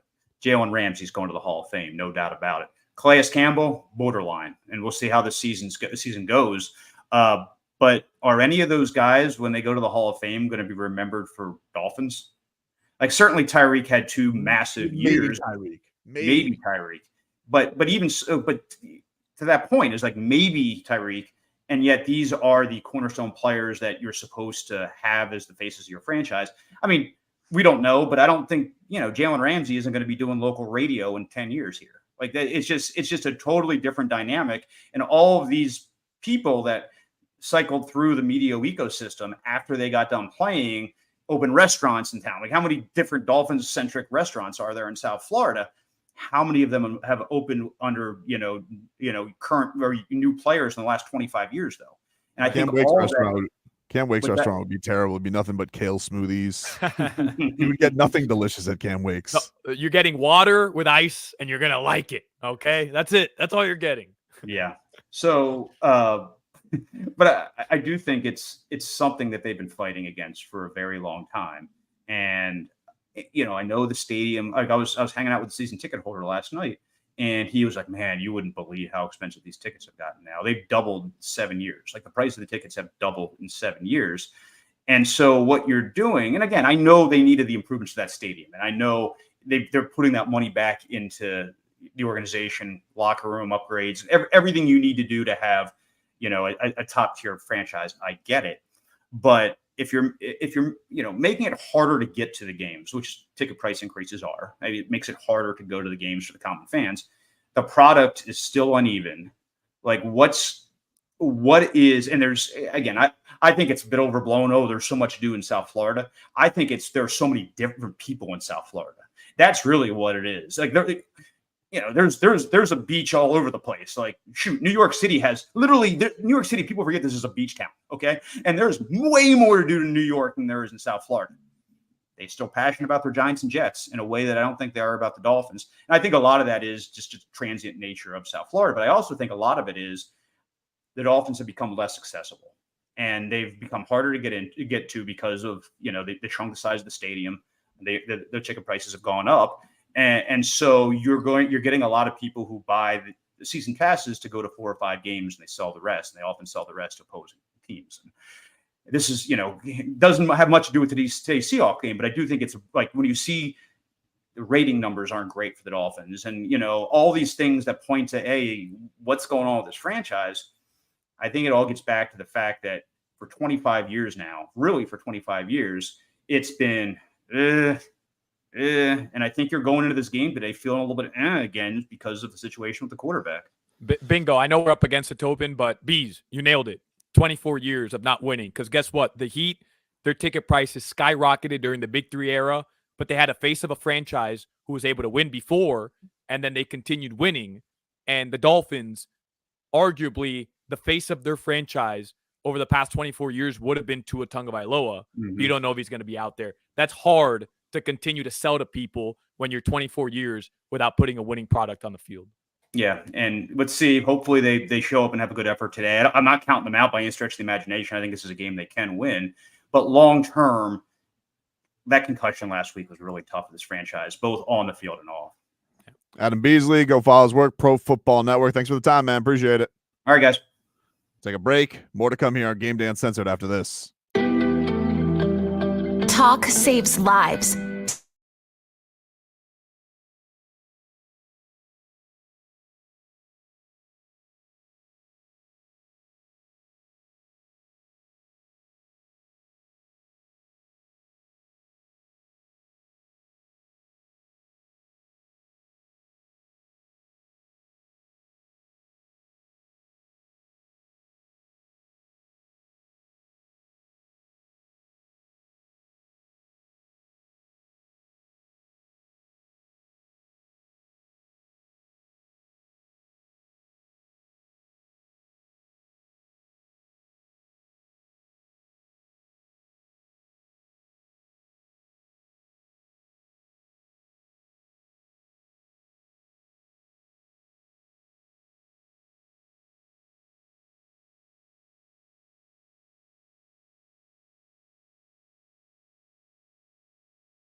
HD2 Miami, WKIS HD2 Boca Raton, an Odyssey sports station. Powered by Anajar and Levine Accident Attorneys. Call 1-800-747-FREE. That's 1-800-747-3733. It's another Game Day Uncensored. The Dolphins face Seattle today, but the main topic this week has been Tua and his concussion.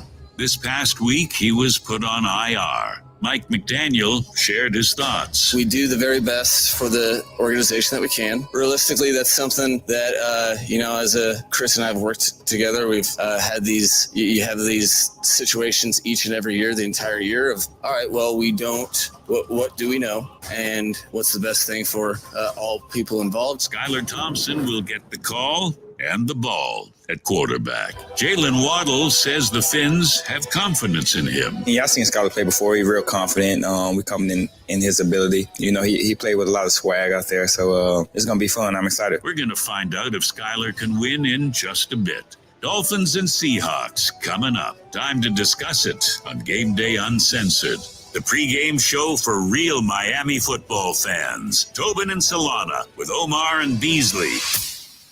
On AM 560 Sports, WQAM, FM 99.9 HD2, and always live on the free Odyssey app. Brought to you by South Florida Lexus dealers and the Lexus RX, the luxury SUV for those who never want to lose their edge. Experience amazing at your Lexus dealer. Also sponsored by the free Odyssey app. Download it today to listen to us live or on demand. And by Edmore Sawgrass Chevrolet. Edmore Sawgrass Chevrolet is your lease return headquarters. Click EdmoreSawgrassChevrolet.com and see how you're backed by Morse when it comes to returning your lease. Ed Morse is a proud partner of the Miami Dolphins. I can't stress what a bum Daniel Jones is. I know it has nothing to do with nothing right now with the Dolphins. I'm just watching Red Zone, Solana, and this dude he missed a wide open touchdown from 4 yards away. Well, you want to see maybe the worst throw ever? Well, 2. Will Levis is throwing to the other team again. That's a given. He might be benched before next week. Yeah. Like, his coach hates him. Or he'll come into Miami and light us up again, knowing our luck. But Anthony Richardson, Tobin, might have thrown the worst interception of the season. And I know what Will Levis did the last 2 weeks already. I know. But Anthony Richardson just threw it into triple coverage at the 4-yard line to nobody, just to the other team. Wow. That's incredible. Yeah, I'm watching all over right now. I've seen Caleb Williams got a bad pick in that game too. And he's almost gotten picked off 2 more times. I don't know how many picks, but he has an awful one. And it looks like Malik Neighbors just hauled in one from Daniel Jones, who also almost threw it right over his head as he was this Daniel Jones sucks. It's crazy. Malik Neighbors is the real deal. I would also like to point out the only game I have available to me right now, because I'm on a TV where I don't have Sunday ticket, is the Eagles Saints game. And I got that on too. Yeah, this Jalen Hurts, Tobin. Oof. I mean, he threw a bad one in the end zone today. 2 years we've been saying, hey, he took this team to the Super Bowl. He's in that second, third tier of really good quarterbacks, could be elite. And I don't want to overreact. It's only 3 games, but yeesh, man. Yeesh. Yeesh indeed. Miami Dolphins getting ready for the Seattle Seahawks today, 4:05. We're going to go over some of our favorite prop bets coming up later on this hour. But this is going to be an interesting test coming up for Miami. Big road game, their first road game of the season. Farthest game. What was this last one? Last one, 2016 was the last time they were there? Been a while. Isn't that the game Kenny Stills dropped the wide open touchdown pass in the back of the end zone? Do I have that right? Wasn't that Seattle?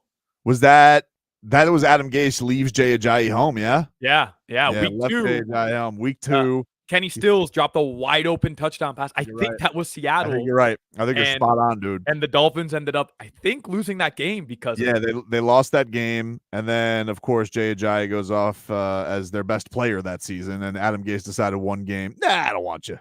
Well, Arian Foster, we'll keep Arian Foster on the team, who didn't even end up on the team by the end of the season, by the way. No, he retired, didn't he? And then he claimed he could beat a wolf in a fight. with no Very weapons. strange. Yeah, very strange.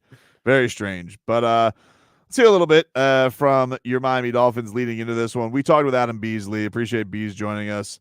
But Tyreek Hill, face of the franchise right now with no Tua. And he says, listen, no Tua, we all have to play better and step up. Here's the Cheetah. Man, look, it's a collective unit out there at the end of the day, man. I can't sit up here and point no finger at nobody, dog. We all got to be better, man. So, like, we got a great group of leaders on this team on both sides of the ball.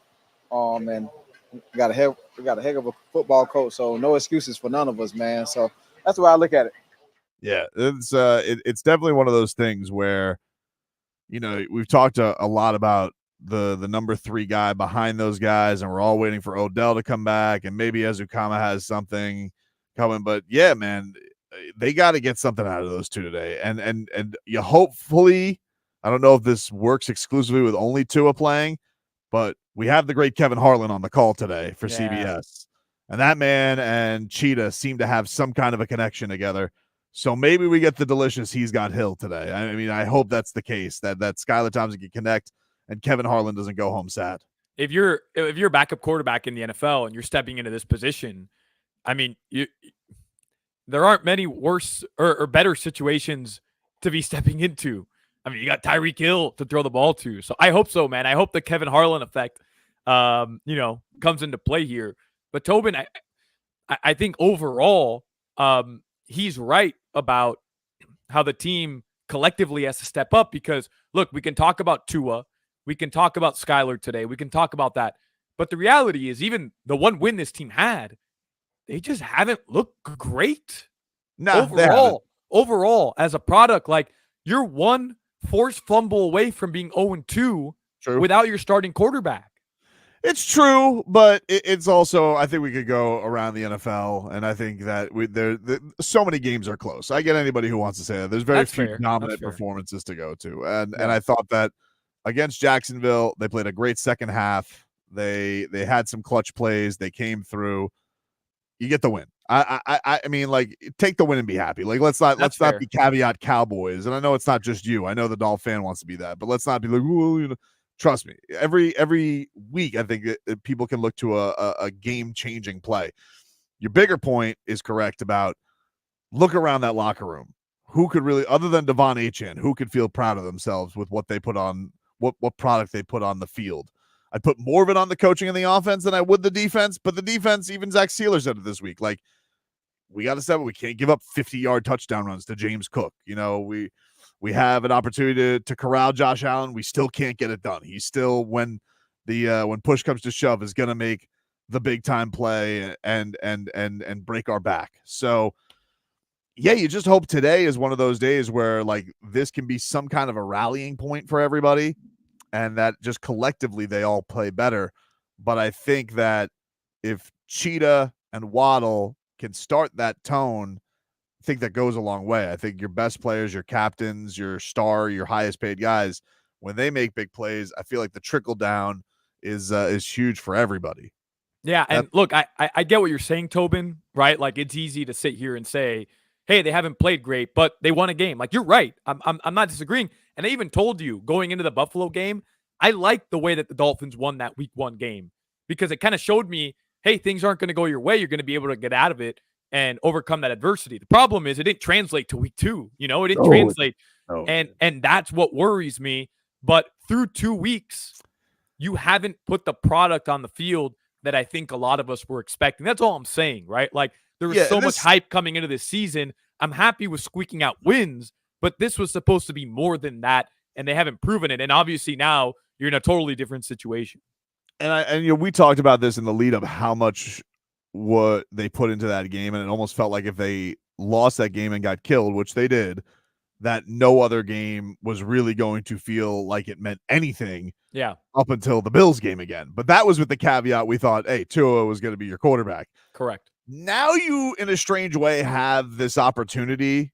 I'd much rather have Tua. I'd much rather have my starting quarterback out there and be more comfortable feeling like you're going to get wins. But there is this strange opportunity here where because he is out, okay, now can you guys show some real fortitude and get some wins when you're not expected to. You're not, especially this one. I mean, home against the Titans, the way they're looking, you better win that game. But every other, but this one, if you can get this off, if you can show a little something, I do feel like it will erase the stench of the Bills game more so than if you were at full strength. Right. And it's almost a test, right? Let's see how good this roster is. Yeah. For sure. If you can win without your starting quarterback, who the team was built for, by the way, I think it only further proves that, hey, this roster can be the roster that we were all expecting. And once you are at full strength, once you get your starting quarterback back, if he can stay upright, then, hey, maybe what happened against the Bills isn't really what this team is going to look like when they're facing elite competition. I'm with you, Tobin. We'll take a break. More to come, especially how we're going to make that money back after this. WQAM broadcasting live from the Ed Moore Sawgrass Auto Mall Studios.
AM 560 Sports, WQAM, FM 99.9 HD2, and always live on the free Odyssey app.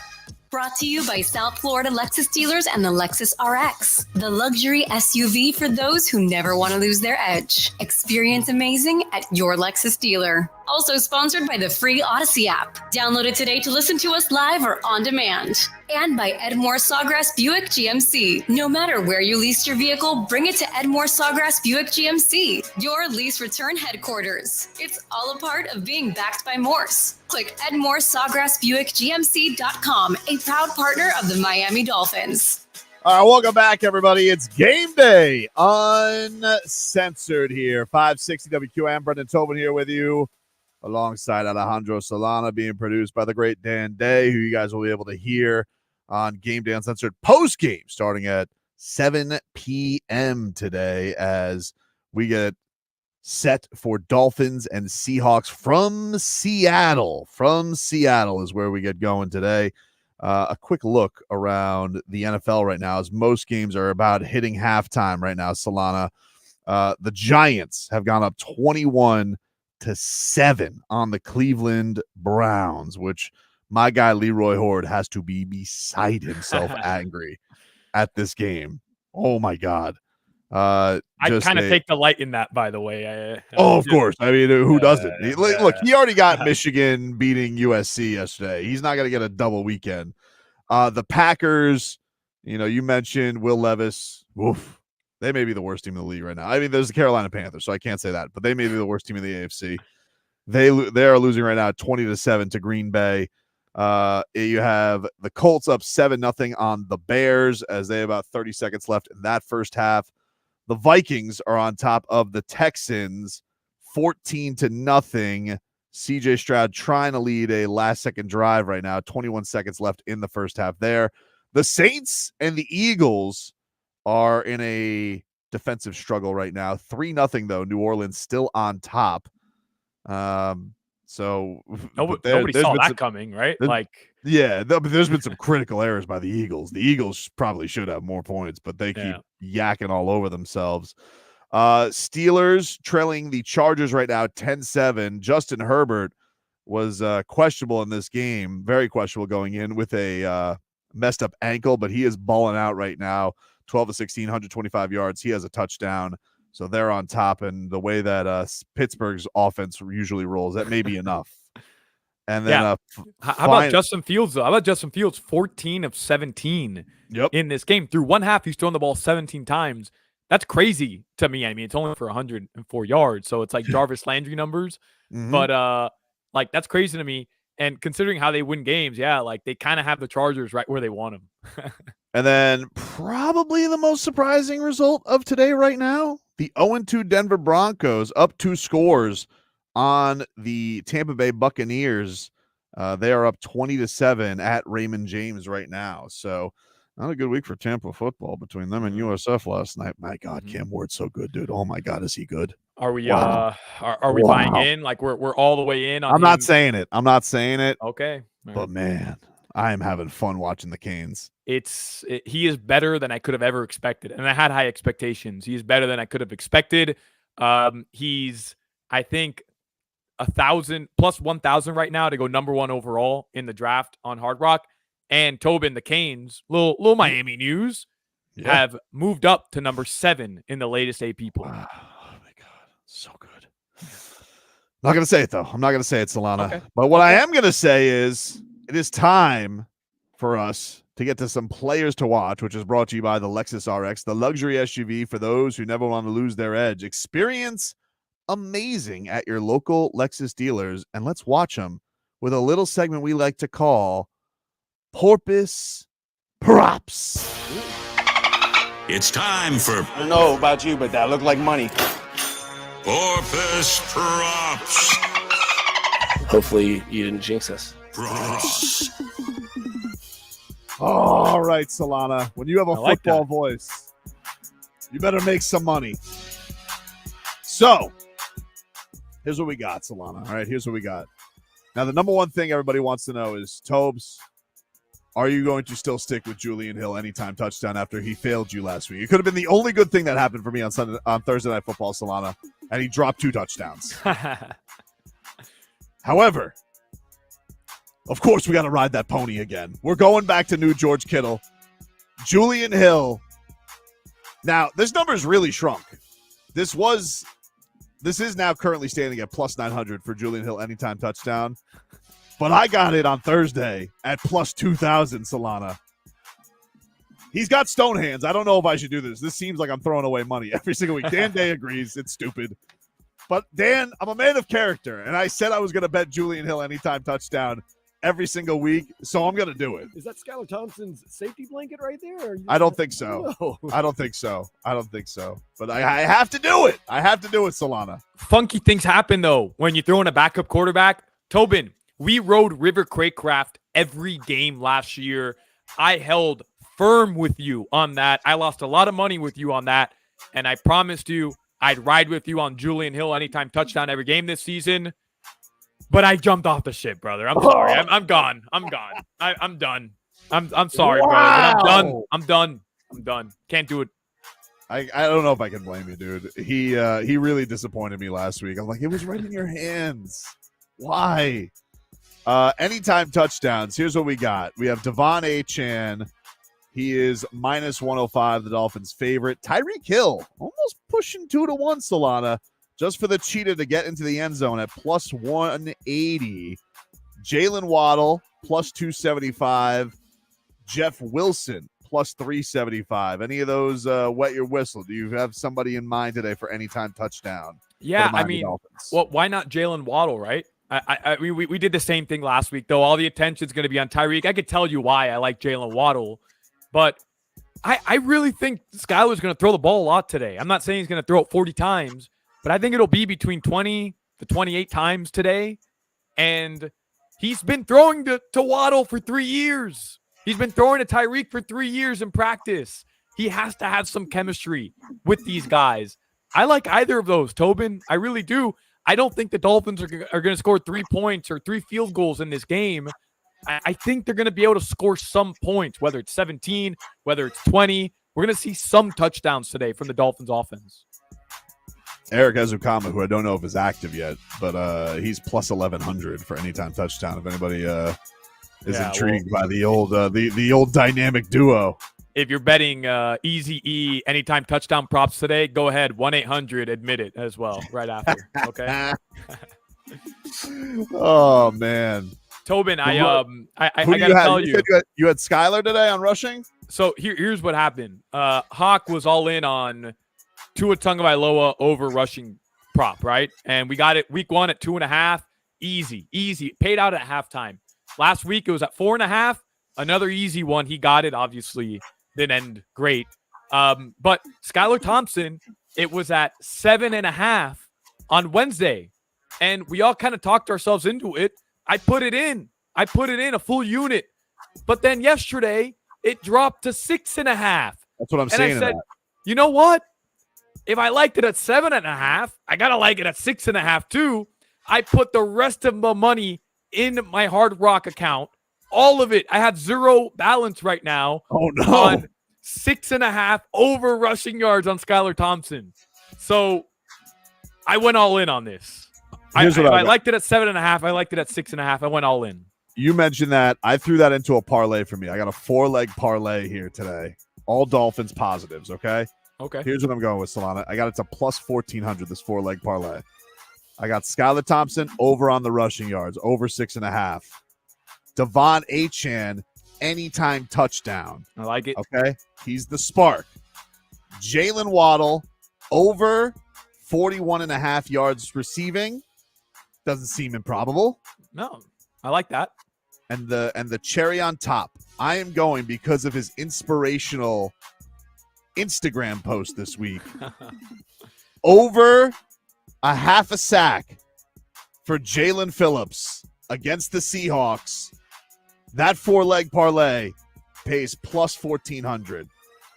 That's what I'm going with. That is my Corpus prop for the day. I hated the idea that you're putting money on an Instagram post, but JP's Instagram post was as you'd say, goosies galore. It So was, I like right? it. I like it. I like it. And he's a monster. And now he's had 10 days off. You know, like he didn't. I know he was down on himself. I saw him get mushed to the ground. Right. But dude, you played 4 days on an Achilles. That's crazy. They probably shouldn't even play him. You know, like if we're talking about conservative Dolphins, now he's had 10 days off. No, he's licking his chops. He's looking for QBs. And let's not forget, this is kind of contract year Jalen Phillips. He's looking for a big payday next year too. Sure. Heat-seeking missile. Jalen Phillips gets the sack. I gotta be honest with you, the one I'm most nervous about is the Skyler Thompson rushing yards. Don't do that. Because I would go in on you with this parlay. The problem is I literally have $0 left in my account. You don't want to get that. Congratulations, you've deposited more money. No. I got to ride this out with Skyler because if he hits, I'm good, bro. Like I'm good. Wow. So I got to ride this out with Skyler. And if not, Tobin, let me hold something if you hit this parlay. I'll let you know, buddy. I'll let you know. Those are Porpoise props. We will take a break. The actives are out for your Miami Dolphins. Omar Kelly is going to join us at the top of next hour as well. We'll take a break here on Game Day Uncensored. Back after this. Text WQAM on the Kendall Toyota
on AM 560 Sports, WQAM, FM 99.9 HD2, and always live on the free Odyssey app.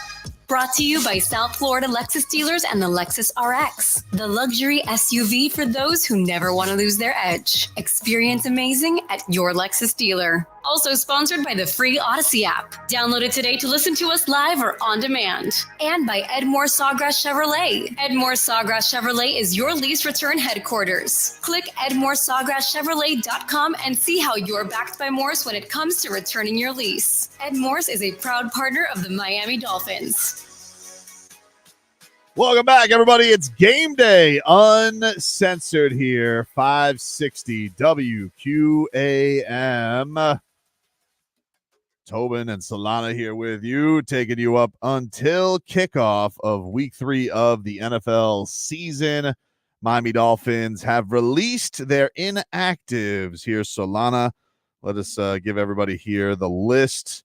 So there you go. We have Tyler Huntley is the third emergency quarterback today. That means that Tim Boyle, Solana, is going to be the backup. They are not ready to put Snoop out there.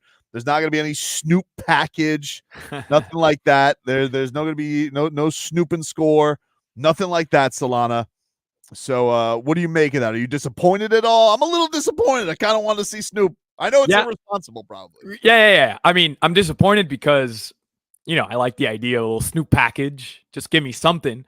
But this is probably the right approach, is it not? I mean, this guy's been on the team for what, Tobin? 5 days, 4 days? He didn't have time to actually learn the entire playbook, even though if you're going to Snoop Huntley, it means Skyler Thompson's been injured. And at that point, you can kind of say, F the playbook. Like, just go figure it out, right? Just let him rock. Just let him rock. I was just telling you guys during the break, look, whatever happens next week, I need him active because I'm watching this Malik Willis just run all over the Titans right now. So I may need that to happen, but for today, Tim Boyle is the backup. The Packers right now are a shining example of how to properly handle a backup quarterback situation. I know it's only 2 games, but last week, 12 of 14, just really, really solid decision making. And they went and they beat a Colts team that's not that good, but they still got to win, Tobin. And then this week he's doing it again, where it's just smart play. You can tell he's prepared. You can tell the team is prepared to go to battle with him as well. That's what you're hoping to see from a Dolphins team today with Skyler. If you were to look around the NFL right now, Solana, right? You have Justin Fields, is technically the backup. Russell Wilson, the plan was. Now, maybe that's never going to happen, but Justin Fields, they were set up. They have won. They are, right now tied 10-10, and they have shown themselves an ability to go and win games. The Vikings, we all thought J.J. McCarthy was going to be the starting quarterback. Sam Darnold, he's one of the stories of the season so far. They're on the verge of going to 3-0. And you mentioned the Packers. So, this is doable. I don't want to – I'm not giving the Miami Dolphins with all the talent on that roster. I'll give you some. I'll give you some, games. Like if you were to tell me, hey, you were going to go against a certain number of teams, all right. But I'm not. I need to see like a competitive team today, man. I cannot see the Dolphins get the doors blown off them and look completely unprepared with long rest, with knowing the situation, with as much time as Skyler's been here, with all the other talent you got on offense. You better be in a fight there today. Hey, Tobin, don't even look at this year. This is normal in the National Football League. Yep. You've got to win without your starting quarterback. You're an NFL head coach. You have 10 days to prepare with your starting or with your backup quarterback. This is normal. Like this isn't unprecedented. Like this happens to every coach every year at some point or every other season at some point. You got to win with your backup. Your quarterback's going to get banged up. It just so happens with the Dolphins. It's a bit more dramatic. But this is normal. Like this isn't some crazy situation. How are they going to man, go out there and prove that you can do what every other coach in the National Football League has had to do at some point. Figure out how to win with your backup quarterback. You mentioned 2-9 against the spread on the road, Tobin. The Dolphins overall, forget the spread, forget the gambling. They've lost 10 of their last 14 road games. Oof. Unacceptable. Damn, dude. For a head coach in the National Football League when you're supposed to be an elite team. Unacceptable, man. By the way, the rest of your lineup is brought to you by JM Lexus in South Florida. When you think football, you think Miami Dolphins and Miami Hurricanes. But when you think Lexus, think JM Lexus. Well, right now, we've got it all for fall. The other inactives here today, Solana. Ethan Bonner remains inactive after being one of the stories of camp. We have not seen much from him. Raheem Mostert, we knew this, that Mike McDaniel said the words this week. He was pessimistic that he was going to play. So Raheem, he will miss another game, his second straight after getting hurt in the opener against the Jacksonville Jaguars, dealing with a chest injury. Channing Tindall, linebacker, he is out, inactive. Mo Kamara, yet to make his debut. He is inactive. Andrew Meyer, undrafted offensive lineman. He is inactive. And then the other one we were keeping an eye on, and this is going to have a trickle-down effect, Malik Washington, who was back at practice this week, limited, and it sounds like he's very, very close. But the Dolphins are going to hold him out one more. Malik Washington is inactive, which means Eric Ezukama is active for this game, along with D. Eskridge, wide receiver, who was brought up from the practice squad. So we will see Eazy-E on the field, presumably today, Solana, which is going to mean we're going to see one of the greatest quarterback wide receiver duos we've ever seen in Dolphins history. The caveat being preseason, but well, yeah, I mean, that's true. I should just say in a Dolphins uniform. We have seen it in a Dolphins uniform, not in games that have counted, but man, those guys have made magic together. They have, man. That's not a bit. Like those two in preseason, there was something there. It was special. The connection was special. Hey, Kenneth Walker for the Seahawks. Yep. By the way, is big. Yeah, they struggled running the ball last week. Yeah, they struggled running the ball last week without him. I mean, he is very, very good. He's one of those bell cow running backs that you can lean on, and I think they rushed for 40 yards last week against the Patriots. Now Gino was still able to put some big numbers, but they were in a dogfight, man. They were really. It took everything they had to go win that game against the New England Patriots. So definitely things to keep an eye on for this game. And you hope that like everybody's kept safe. The one thing that we do have to watch out for, Solana, it's not actives and actives, but we should mention on the offensive line this week, 3 of the starting linemen were on the injury report with shoulder injuries. Right. Teron Armstead, who left the game on Thursday Night Football, he's like Mr. Potato Head. Like it's like you never know when that thing's gonna come out. He's got his arm in a harness. It really does feel like, hey, you never know when Teron Armstead may have to come out of the game. Rob Jones, he got absolutely dish-ragged by Ed Oliver, but also was dealing with a shoulder injury in that game. He was limited at practice a little bit this week. And Liam Eichenberg is also on the injury report with a shoulder injury. So that's definitely something to keep an eye on, because we saw in that game they have to go to their backups. Now remember, Chris Greer laughed. He's like, me and Mike McDaniel, we have a good chuckle out of all your concerns. We sit out there. I picture them all around the coffee. They're just believe what this Omar Kelly is saying about our O-line. And we saw immediately Tua get completely destroyed and then throw one of the worst interceptions I've ever seen in my life, because he had 2 backups on the left side of his offensive line. So, just something to keep just keep in the back of your head. Hopefully this offensive line can keep it together today. They mocked the idea that the offensive line was not deep enough and was not good enough, and the idea that they hadn't invested enough into the offensive line.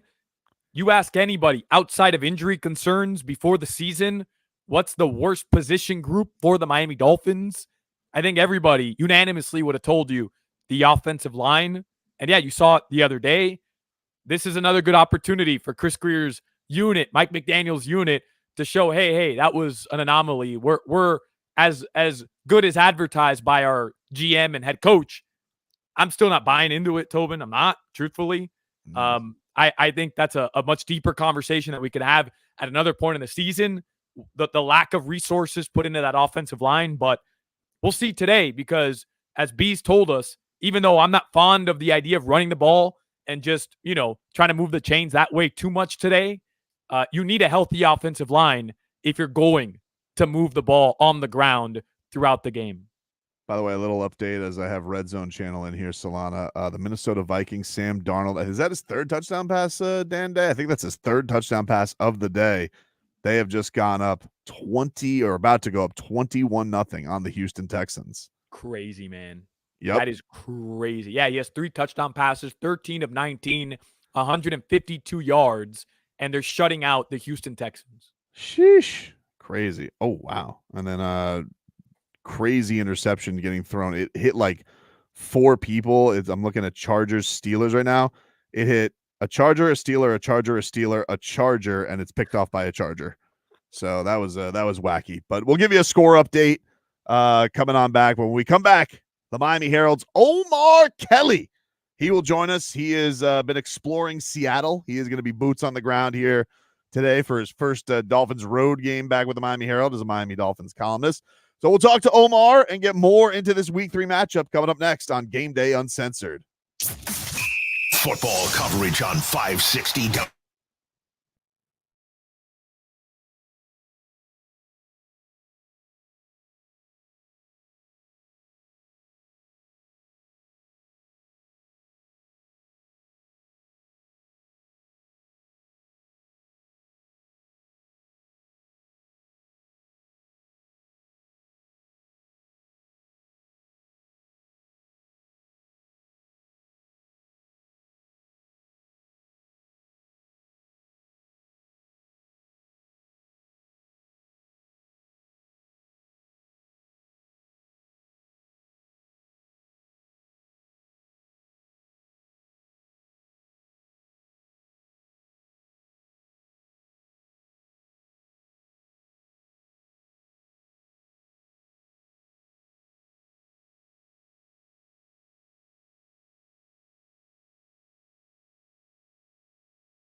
Lexus dealer. Also sponsored by the free Odyssey app. Download it today to listen to us live or on demand. And by Edmore Sawgrass Chevrolet. Edmore Sawgrass Chevrolet is your lease return headquarters. Click EdmoreSawgrassChevrolet.com and see how you're backed by Morse when it comes to returning your lease. Ed Morse is a proud partner of the Miami Dolphins.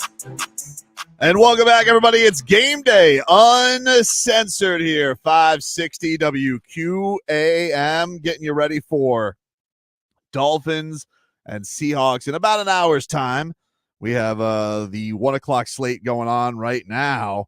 And the big news that just happened during the break, Solana, just to give all the fancy people out there, or just, NFL fans in general, Justin Herbert has re-aggravated his ankle injury after getting sacked against the Steelers. So he is out, and Taylor Heineke is in the game there. I know, Dan, he is out. He's Heineke. They didn't go with Easton Stick. So we got that. But let us turn our attention back to Seattle and a man who has torn Seattle, Omar Kelly, Miami Dolphins columnist from the Miami Herald. Omar, you catch a fish? What'd you do out there, dude? No, I had an opportunity to go like wading in the stream in Leavenworth or something like that. I chose not to because my sneakers are too nice. I saw one picture. You looked very peaceful, like you were one with wilderness. Oh yeah, no, it was. We take things for granted, like seeing hills and things like that, streams. Well, we only have really beaches here in South Florida. So you got a chance to see a waterfall, even though it wasn't active. I don't know if you can count a waterfall if water actually isn't flowing through it, but I understand, this is nature. We don't really determine or dictate when water flows through streams. So, but it was cool. No bears or nothing like that. Didn't get stung by a bee. Unfortunately, Seattle has developed. The last time I was here, which was 8 years ago, I caught a fish from the fish market. They threw me one. I didn't even have to buy it. They're really stingy about their fish throwing this time of year. Literally, you have to buy a fish and ship it to yourself if you want to see a fish get thrown and caught. Wow, which I found quite disrespectful. Yeah. I mean, it is the number one tourist thing that these people that the Seattle has. You want to go to the Pike Market and catch a fish or see people catch a fish. 8 years ago, they threw a fish to me. I didn't even have to buy it. I think I just tipped them. And now it's like people stood there for like 30 minutes waiting to see a fish fly in the air. I'm like, this is it, Seattle? Really? There should be like rules to fish throwing. Omar, listen, your pictures look real peaceful, throwing a fish. You know where else I can see a waterfall? Hard Rock Hotel. And my hands won't smell like fish. And, I can go place a parlay or I can go throw 50 on black. It's a lot more peaceful, in my opinion, than this Seattle. A little overhyped, the hiking stuff. That's the Miami degenerative life you live. Yes, I get it. It's true. Speaking of degenerative, how concerned should I be that 3 offensive linemen appear to have shoulder injuries and they were out for like a second and it ruined all of my Thursday last time the Dolphins played football?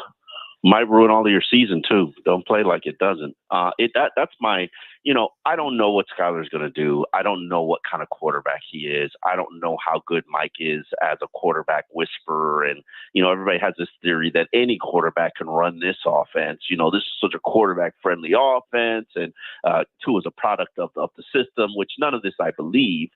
But the offensive line is my number one concern for this team. And then after that concern, it's the defensive line, because when Calais Campbell is off the field, they look like trash. And he's a 37-year-old man playing his 16th season. He cannot play the whole damn game, the whole damn season. So, and the problem that I have is, okay, I know at some point Tua is going to come back. Do I know if he's going to get his eggs scrambled again? No, I don't. But I know at some point he's going to come back and he's going to be Tua. And, maybe he shrinks in a moment, maybe he doesn't. I don't know. But I can tell you one thing I know about this team. Without Teron Armstead on the line and without respectable guards, which we could debate whether or not they have respectable guards or not, this team is not going to be good. Their inability to stop the run, which has been an issue for the last 2 weeks, that's not going anywhere. And so my thought, I know all Dolphin fans are like obsessed about Tua. No Tua, half of you think Tua sucks. But right now, if you don't get those lines fixed, you're not going to win at all, no matter who's at quarterback. So that's my primary issue. Man, Omar, I agree with you 100%, which is why, I had a lot of questions about this team coming into the season, and I don't want to do the, I told you so thing, but you last year, the one thing I took away from doing all the Game Day Uncensored with you, I mean, you drove home the point. December and January, you have to be able to run the football, period, end of story. And in order to do that, you have to have depth at the running back position, but also on the offensive line. And they don't have that. So even going into today, Omar, because we've talked a lot about, how the Dolphins can get out of this one and keep their head above water without Tua. Can they run the ball? Can they pound the ball today and win a game playing that style football? I don't think so. Especially with all these offensive linemen having shoulder injuries. I was expecting and heard that Aaron Brewer would be better, a better run blocker as a center, and I haven't seen it so far. Maybe that's a lot of the rust, or maybe it's the opponent or caliber of the defenses he's been playing previously. I don't know what to say. There isn't a big enough sample size. And then also, I know most Dolphin fans are so sick of Teron getting injured, and he's injured again. And, here we go again. Teron's going to be playing with some injury for the rest of the season. And the shoulder is not a good injury to be playing with. But Teron is a difference maker for this offensive line, for this team. And if he's not 100%, if he's out there playing at 70%, that's got to be concerning for everybody, not just me, concerning for everybody. Now, Patrick Paul is a very talented player. We know Kendall Lamb can play, but it's not the same thing as having your Pro Bowl left tackle. And, and I hate to compare Teron to the 49ers, amazing left tackle whose name escapes me at the present moment. Trent Williams. Trent Williams, yeah. I hate to compare Teron to Trent Williams, but he's, that's the closest comparison I can make. And I can tell you right now, the San Francisco 49ers would look like a completely different team if they didn't have Trent Williams out there. I know you're a guy who respects Kendall Lamb a lot. Is it, if Teron does go down, is there anything to, hey, let's put the rookie out there, let's just start getting his feet wet with the backup QB, or is it smarter to just go with the vet? It's smarter to go with the vet, but especially on the road, especially in this environment. But you got to get the rookie ready, and it has to be turned over to him at some point if we're talking about Teron being out for an extended period of games. There's a reason you drafted Patrick Paul in the second round. You need to put him on the field. Second rounders play in the NFL. That's just the reality of it. And if they don't, then something's wrong with them. And there's nothing wrong with him. He had a pretty good preseason game. Yeah, he's going to take his lumps, but he's going to learn. He's going to get better. And let's not pretend like the job isn't his next year. Solana, you're muted, buddy. What'd you say? No, I was just getting Solana. Solana's dealing yeah. with laryngitis, so he put himself on mute because he was coughing during your answer. I'm on the IR right now, Omar, but I'm playing hurt. Thank you, Tobin. Omar, as far as we're looking at the game today, and Mike McDaniel, how much is riding on this game? Because we've talked about McDaniel's road record. They've lost 10 of the last 14 on the road, period. But they're also 2-9 on the road against the spread as well. I realize this is a backup quarterback situation, but I mean, that's common in the NFL, is it not? Doesn't Mike McDaniel have to prove that, hey, he can do this, he can win with a backup? What does Mike McDaniel have to prove? Nothing, because he just got paid.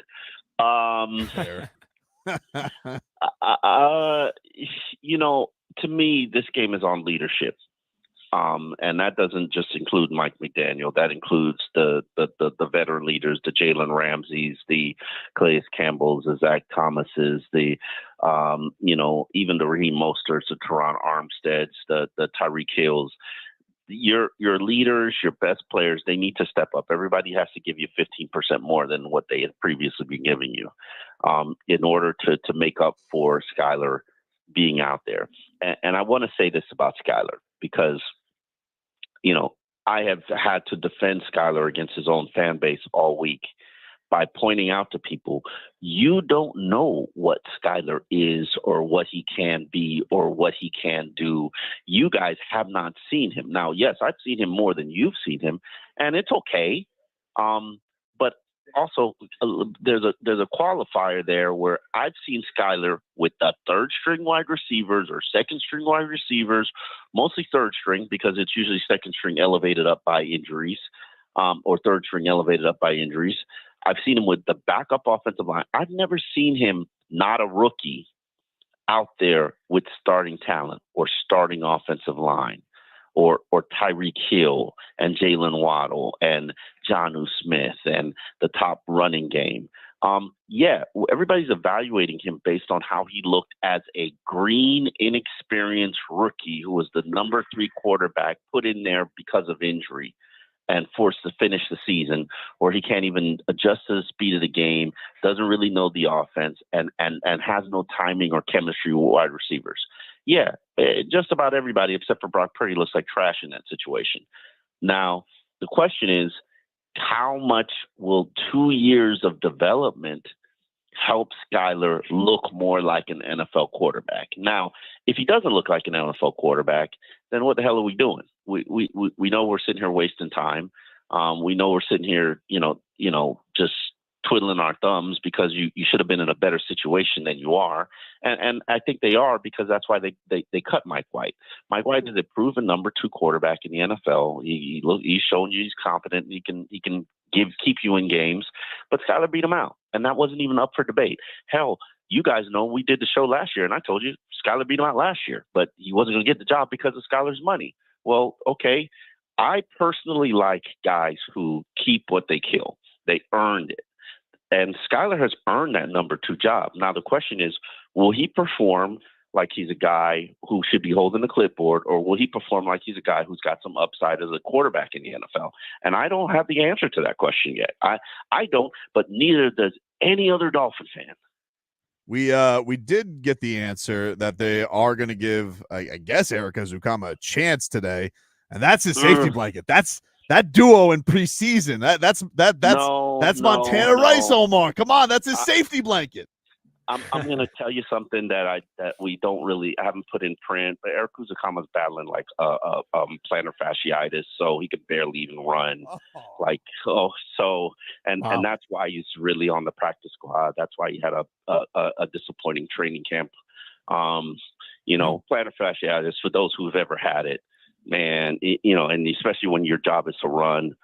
So don't have your hopes up there. I'm sorry. I hate to break it to you. I hate to break your heart. They have magic together, man. Like, those two. They are. Yeah. They are. Well, that's because they were like the only talented people on the field, so they had to lean on each other. But you're right. They were like magic together. How excited are you for another DK Metcalf, Jalen Ramsey battle? These two have gotten heated in the past before. There's been fisticuffs. There's been flags. A lot of NFC West matchups with these two. Do you think Jalen Ramsey's up to the task of this one today?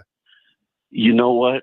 I'm going to be completely honest with you. With all that's been going on this week with the quarterback and the changes to the team, I didn't even think about or know or pay attention to the fact that these two have history. Ramsey's a competitor. DK Metcalf's a competitor. Ramsey likes to bully wide receivers. Obviously, DK Metcalf is probably one of the biggest, strongest wide receivers out there, so there will be no bullying. So I'm sure it should be a very interesting matchup. But I'll be honest with you, until you said it to me, I didn't even know to look for it. I didn't know until I was like perusing Seahawks Reddit. I was like, oh, they fought. And then there's a whole montage of lots of fights between them and lots of battles between them over. Like it's been. I need to find it. Yeah, I need to look at it. I'll DM it to you, buddy, so you could check it on out. But listen, I know Ramsey. He loves to chatter. He loves to get into people's heads, like you said. And do you feel Jalen got that big contract too right before the season? In a couple games, there's been some moments where he's made big plays and he's gotten cooked. Do you feel like he's still up to snuff as one of the best players on that defense? Oh yeah, I wouldn't doubt him. I mean, he's been battling, I think it was a hamstring injury. He's healthy. He's healthier now. Jalen's still a dominant player. Those are some really perfect passes that he got beat on earlier in the season. And as cornerbacks over the years, those things happen. You know, you get beat, and you got to have a short memory to get over it. Trust me. And Jalen has a short memory. He prides himself on being an elite player. He's definitely the guy who's going to carry this defense emotionally. Him and Calais. So I wouldn't be surprised if he had a good game today. Hey, Omar, do you like Tua on the sideline today with a headset in? Like, is that, are you cool with that? The fact that he flew out there, the whole situation.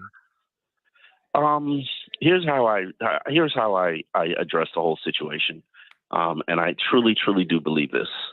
No man should tell another man how to live their life or how to conduct their career or how to control, Tua's a grown ass man, and Tua has more ownership of the Miami Dolphins than Chris Greer and Mike McDaniel. If Tua wants to be there on the sidelines, Tua's going to be there on the sidelines. He's owed $120 million. What do you want him to just quit and go count his money? And then we criticize him for quitting and counting his money. He wants to be involved. He is involved. He's clearly coming back. Stop all the retirement talk. Hopefully I wrote something in the Miami Herald last week. The most I will say to Tua is you need to take every precaution to ensure that you won't suffer another nasty concussion like that again. And that includes wearing a Guardian helmet. And if you choose not to wear a Guardian helmet, and then the next time you get knocked out, and the next time you have fencing fingers, and the world is going to force you to retire. Like, I don't know if the NFL will allow you to play. So you better make sure you do everything in your power. Take your time, let your brain heal, because it is a brain bruise. Let your brain heal. Go see all kinds of specialists. Have your spine examined, because the next time it happens, you're probably done. And understand, let me put it to you like this. Let's say we had not given Tua the extension that we gave Tua and made him a $47 million a year man. Let's say we made him play on this fifth-year option, which a lot of people were advocating for. Do you think, having suffered yet another concussion, that Tua would be able to get the contract that he got? Nah. No shot. So he'd probably be playing year to year for the duration of his career. Yeah. So the best thing that could have happened to him happened for him, but Tua is not let me take my money and run kind of guy. He's going to play again. He's going to return. This is his team. The question is, will it happen again? And it more than likely will happen again. Look at the rate these quarterbacks are going down in the NFL. It more than likely will happen again. So the two things that I want the Dolphins to take from this situation is, one, as I've been advocating for many, many years, keep drafting quarterbacks, keep developing quarterbacks. If Skyler isn't good enough right now, okay, move on, draft another. Let's develop them. And two, when Tua comes back on that field, as an organization, you need to be doing every gosh darn thing that you could possibly do to make sure it doesn't happen again. And that includes improving your offensive line, because let's not pretend like you weren't playing with backups on the left side of the line when Tua got hurt. It's not good enough right now, and it's fallen apart because of injuries. And if you think that he's going to stay healthy for the rest of the season with backups on your left side of your line and Liam Eichenberg at center or guard, you're sadly mistaken. Now, there's rarely anything you could do now, but you better figure it out, because the next time his eggs get scrambled, he's probably done. Appreciate the time, Omar. Take care. All right, guys. There you go. Later, Omar Omar. Kelly. Go follow him at Omar Kelly on X. Go check out his work with the Miami Herald. Always appreciate him joining us. Miami Dolphins columnist. Go watch his podcast as well. He does a fantastic job with Barry Jackson as they recap all things Miami Dolphins. Appreciate his time. We will take a break. Lots happening right now in the NFL as well.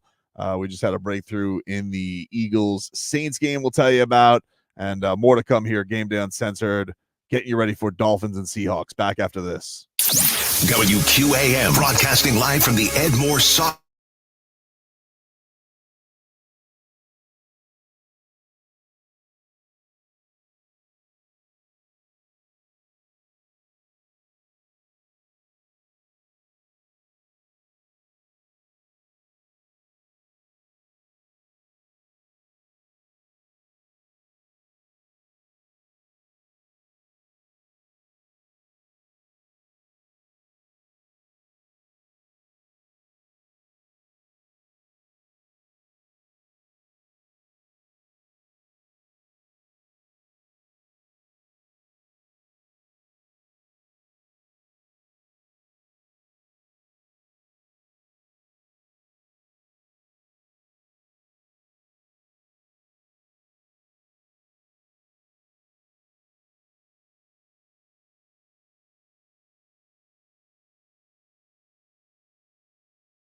.9 HD2 and always live on the free Odyssey app. Brought to you by South Florida Lexus dealers and the Lexus RX, the luxury SUV for those who never want to lose their edge. Experience amazing at your Lexus dealer. Also sponsored by the free Odyssey app. Download it today to listen to us live or on demand. And by Edmore Sawgrass Cadillac. When it comes to returning your lease, Ed Morse has your back. Ed Morse Sawgrass Cadillac is your lease return headquarters. Click edmoresawgrasscadillac.com. Ed Morse is a proud partner of the Miami Dolphins. All right, welcome back, everybody. Game Day Uncensored here, 560 WQAM. Thanks to Omar Kelly for stopping by the show. And appreciate everybody who has tuned in. We are streaming live on YouTube and Twitch, Miami 560 WQAM, as we are getting ready for the Dolphins Week 3 matchup. Skyler Thompson going to try and lead the Fins to victory today as Miami taking on the Seahawks at 4:05. Let's take a little looky-loo. You want to take a looky-loo around the league? Yeah, let's do it. Let's do it. All right, so right now we got the Giants kicking the snot out of Deshaun Watson and the Cleveland Browns, who has been sacked not 1, not 2, not 3, not 4, not 5, not 6, but 7 times today. Jeez, man. 7 times he's been sacked. Jesus. What does this mean, though? The Giants are not awful, like the worst team in the NFL, or the Jacksonville Jaguars might be the worst team in the NFL because the Browns kicked their asses last week, Tobin. I know. Well, the Jags might suck. The Jags might suck. We will learn more tomorrow. Oh, who just had a big score? It looks like Pittsburgh just went up on the Chargers. They're about to go up 20-10. Oh man, it's flying fast and heavy right now.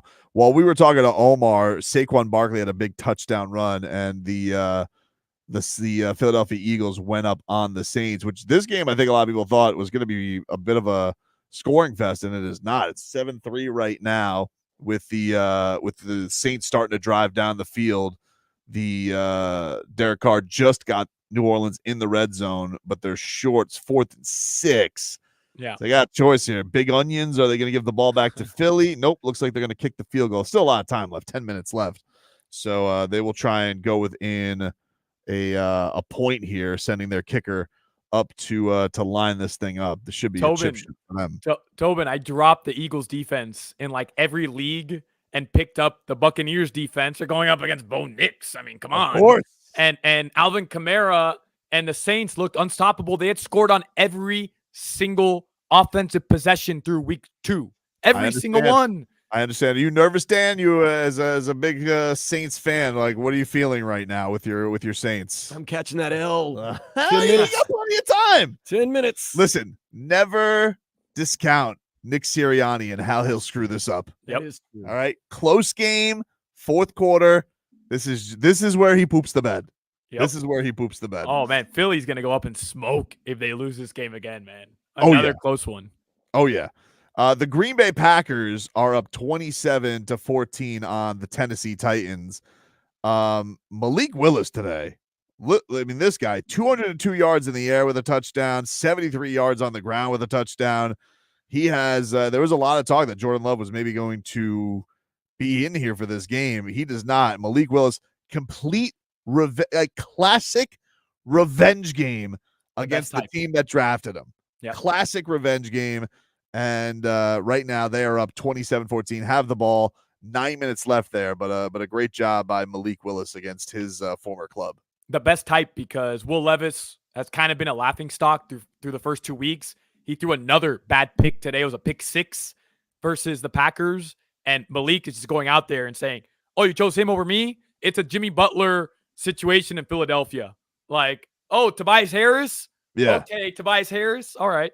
In fairness to him, though, he has also gotten lit up 5 times. He's been sacked today. They've apparently benched some of their starting line today. So like, I'll tell you, I've had Red Zone on the entire show, and I feel like they've cut more to quarterbacks just getting the snot kicked out of them than they have touchdowns. I mean, quarterbacks are just getting killed left and right.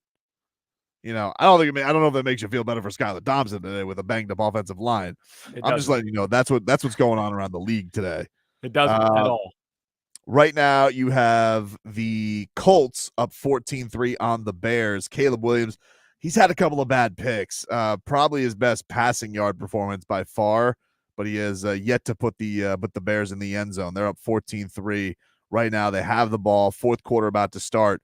Maybe this will be the rookie's shining comeback moment, but for right now, still no TDs for the number 1 overall pick. Anthony Richardson, 2 interceptions too. I told you about that really bad one in the first quarter. Those 2 guys. By the way, Tobin, I heard you say this earlier in the week on your show with Leroy. Bill Belichick, the only guy who had the stones to say, let's pump the brakes on Caleb Williams. And he was right. Yep. Jonathan Taylor for the fantasy players out there. He's over 100 yards combined, rushing and passing. He does have a touchdown. So for those out there who do have JT in the backfield, he's giving you a good day so far. What else we got? Okay, Texans and Vikings. This one had a little bit of drama while we were at commercial. Vikings are up 24-7. Sam Darnold took a nasty hit from behind. He was out, went to the medical tent for a play. Nick Mullins is still hanging around. We're still got Nick Mullins on a roster. Nick Mullins went in for a snap, and then Sam Darnold is like, are you kidding me? This is my resurgence. He's right back out there. Vikings up 24-7 on the Houston Texans, on the verge of going to 3-0 here early on in the fourth quarter. They have the ball, but man, that was a scary moment for the Vikings fans who listen, he's been one of the big stories so far in this in this NFL. And Brian Flores, look, got to give him credit. This defense is humming right now for Minnesota. They look like one of the best teams in the NFL. I told you earlier, all right, we're out on Minnesota. Okay, they beat the Niners, but whatever. No Christian McCaffrey. Hold on a second. They're 3-0. They beat the Niners and the Texans. At some point, your track record speaks for itself, doesn't it? They deserve our respect. Are they going to win the Super Bowl? Probably not, but they're good, man. They're legit. They're legit. I mean, what other guys that could come in there that would impress you more with what they've already done? They've beaten the reigning NFC champs, everybody's preseason darling, the Houston Texans. You got all their weapons being snuffed out right now. Pretty crazy. We also have Chargers Steelers. The big news in this one, Justin Herbert has been knocked out of this game. He came into the game with an injury, got off to a really hot start, but that ankle is banged up yet again. So they have about 5 minutes left in that game. Steelers up 20-10. They're about to go to 3-0. Solana, this damn Mike Tomlin. They do it by, today 20 points is the most they've scored this season, man. They just grind out these games. Defense. That's another team, man. That's a team nobody wants to play in the postseason, Tobin. Nobody wants to play TJ Watt and the Steelers. Yeah, and for everybody who was anybody could have had Justin Fields, this game he's got today is the reason you're excited about it. He's got a touchdown in the air, touchdown on the ground. He's thrown for almost 250. They're humming. And Russell Wilson, that's going to be anyone's going to be able to have him. He's not going to be the starting quarterback of that team. Yeah, there's no shot. That's Justin Fields' team now. They're 3-0, and today his best game against the Chargers, he's thrown for 31. He's thrown. You said it, almost 250. 31 attempts, 24 he's completed. That's a solid game for a starter, man. Yep.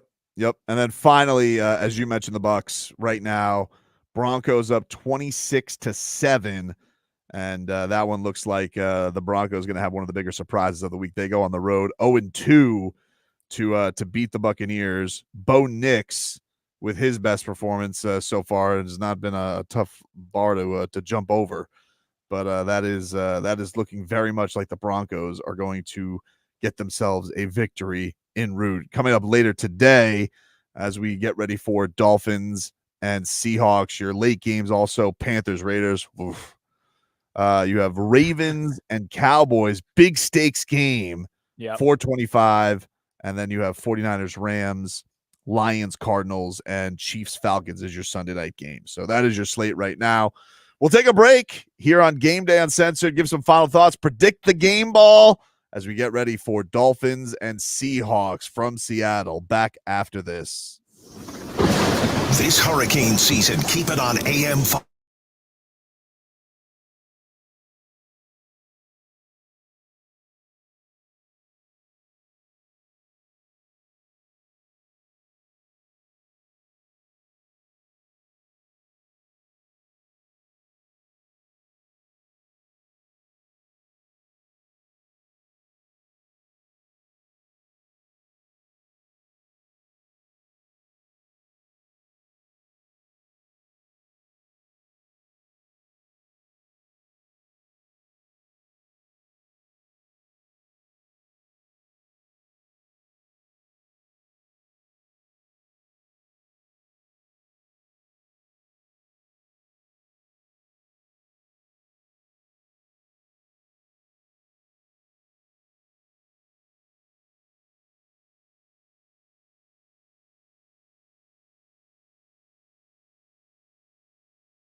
101.9 HD2 and always live on the free Odyssey app. Brought to you by South Florida Lexus dealers and the Lexus RX, the luxury SUV for those who never want to lose their edge. Experience amazing at your Lexus dealer. Also sponsored by the free Odyssey app. Download it today to listen to us live or on demand. And by Edmore Sawgrass Buick GMC. No matter where you lease your vehicle, bring it to Edmore Sawgrass Buick GMC, your lease return headquarters. It's all a part of being backed by Morse. Click EdmoreSawgrassBuickGMC.com, a proud partner of the Miami Dolphins. All right, welcome back, everybody. It's Game Day Uncensored here. 560 WQAM, Brendan Tobin and Alejandro Solana. Solana playing hurt today. Battled through the laryngitis. Yes, sir.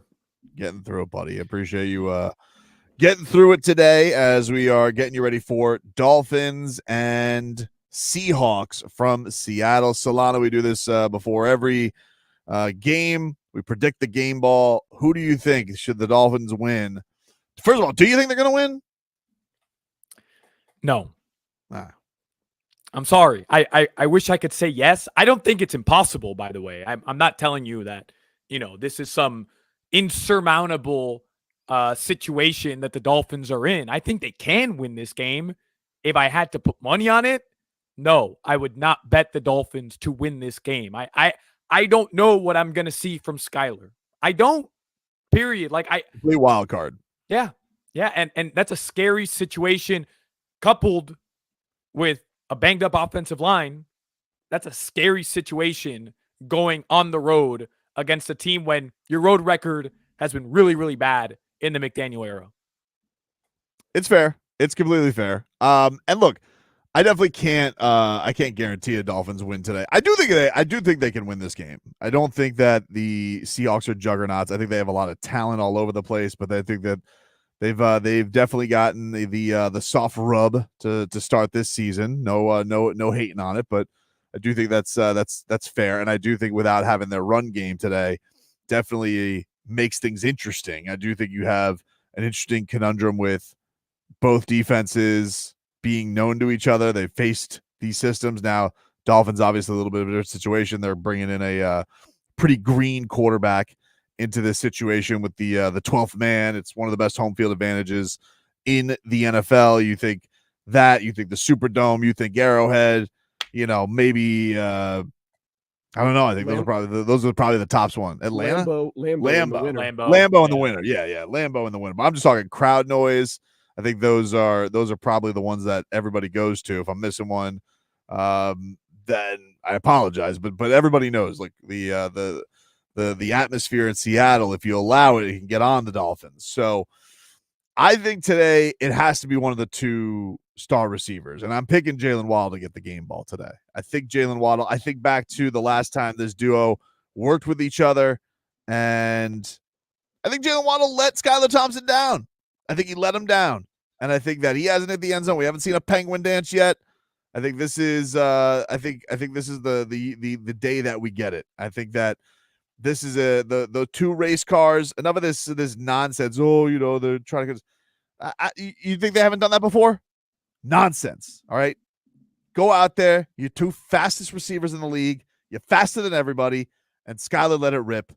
I think they can get it done. I think it's gonna be a low scoring affair, though. I think this is one of those ugly games. Really? I think it's gonna be a low scoring affair. I think the Dolphins win like 14-10. I mean, that benefits the Dolphins if they can make it an ugly ass game. This is gonna sound weird, Tobin, with everything I just told you, but I'm predicting my game ball to be Skyler Thompson if the Dolphins win, right?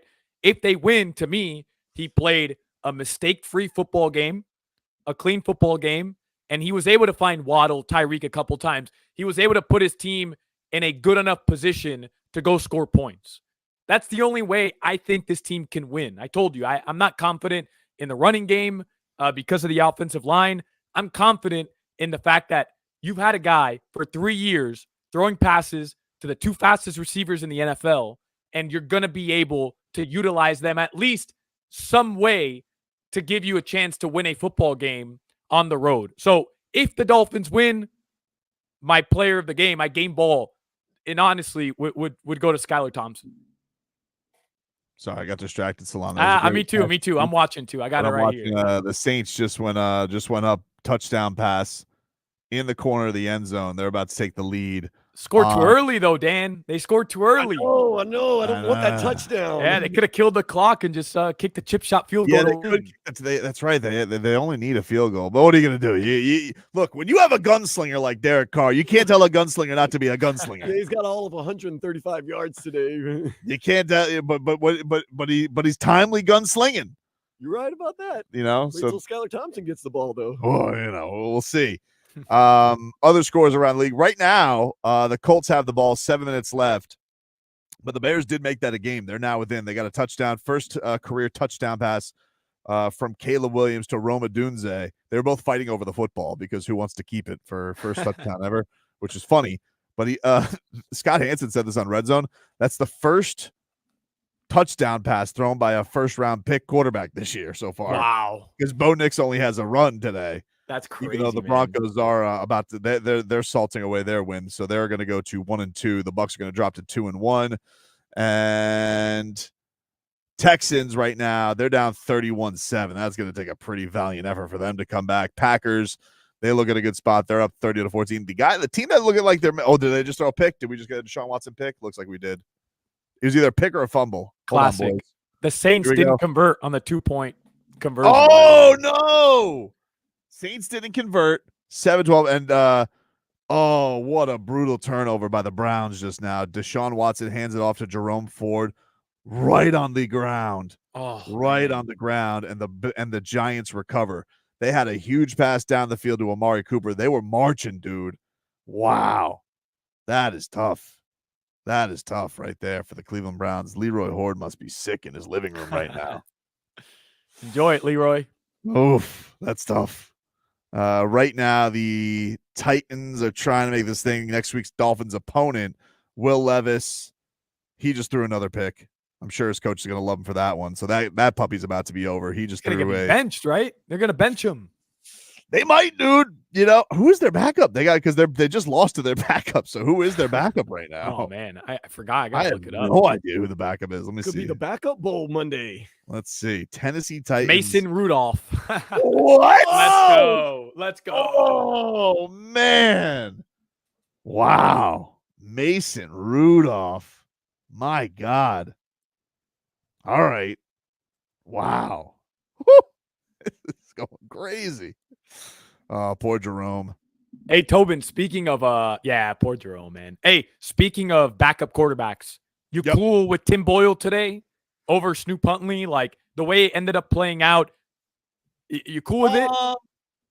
No, because I think Tim Boyle sucks, respectfully. I saw him throw a pick six to Javon Holland on two broken knees.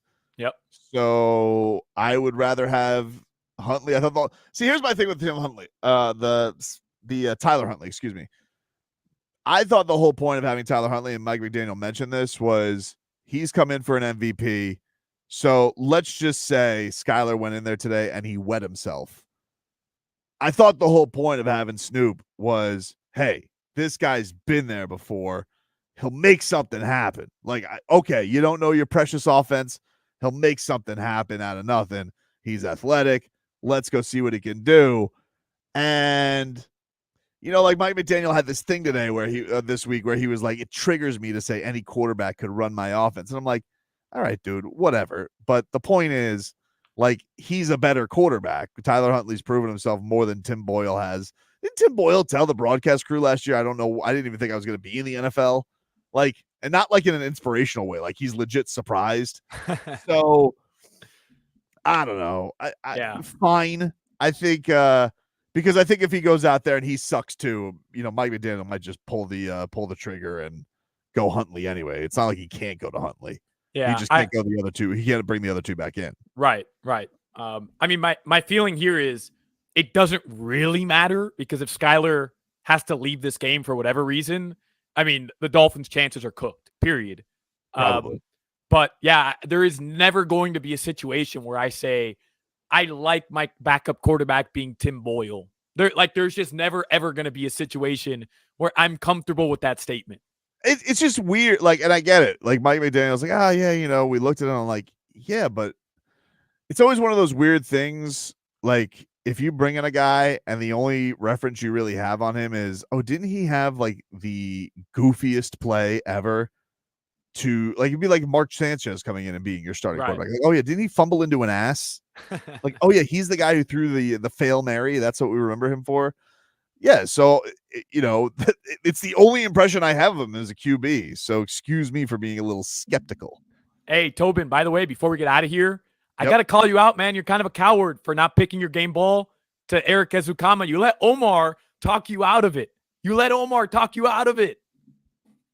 Why is that? Why am I a coward for that? I think that's been your guy. He can have like one catch. If he has one catch, I think does he have like 2 catches in his career? Maybe 2 catches in his career. Maybe. He's gonna still show me something. I'm going with Jalen Waddle. I'm not a coward. All right. I'm not a coward. And if anything, I'm not a coward because I'm still betting on Julian Hill. You left me. No, but I'm all in on Skyler, baby. I put all my chips in on Skyler over. Give me 7.5. Give me 8 yards, Skyler. Come on. All right, we got to get out of here. Game Day Uncensored pre-game is done. Enjoy the football, everybody. Dan Day will have your post-game coverage. Game Day Uncensored starting at 7 p.m. You guys can react there as well. And we'll talk to you guys for Monday Night Football's game coming up for Week 4 against the Titans, the exorcism game. We'll talk to you guys then. That's a wrap. The Week 3 edition of Game Day Uncensored, the pregame show for real Miami.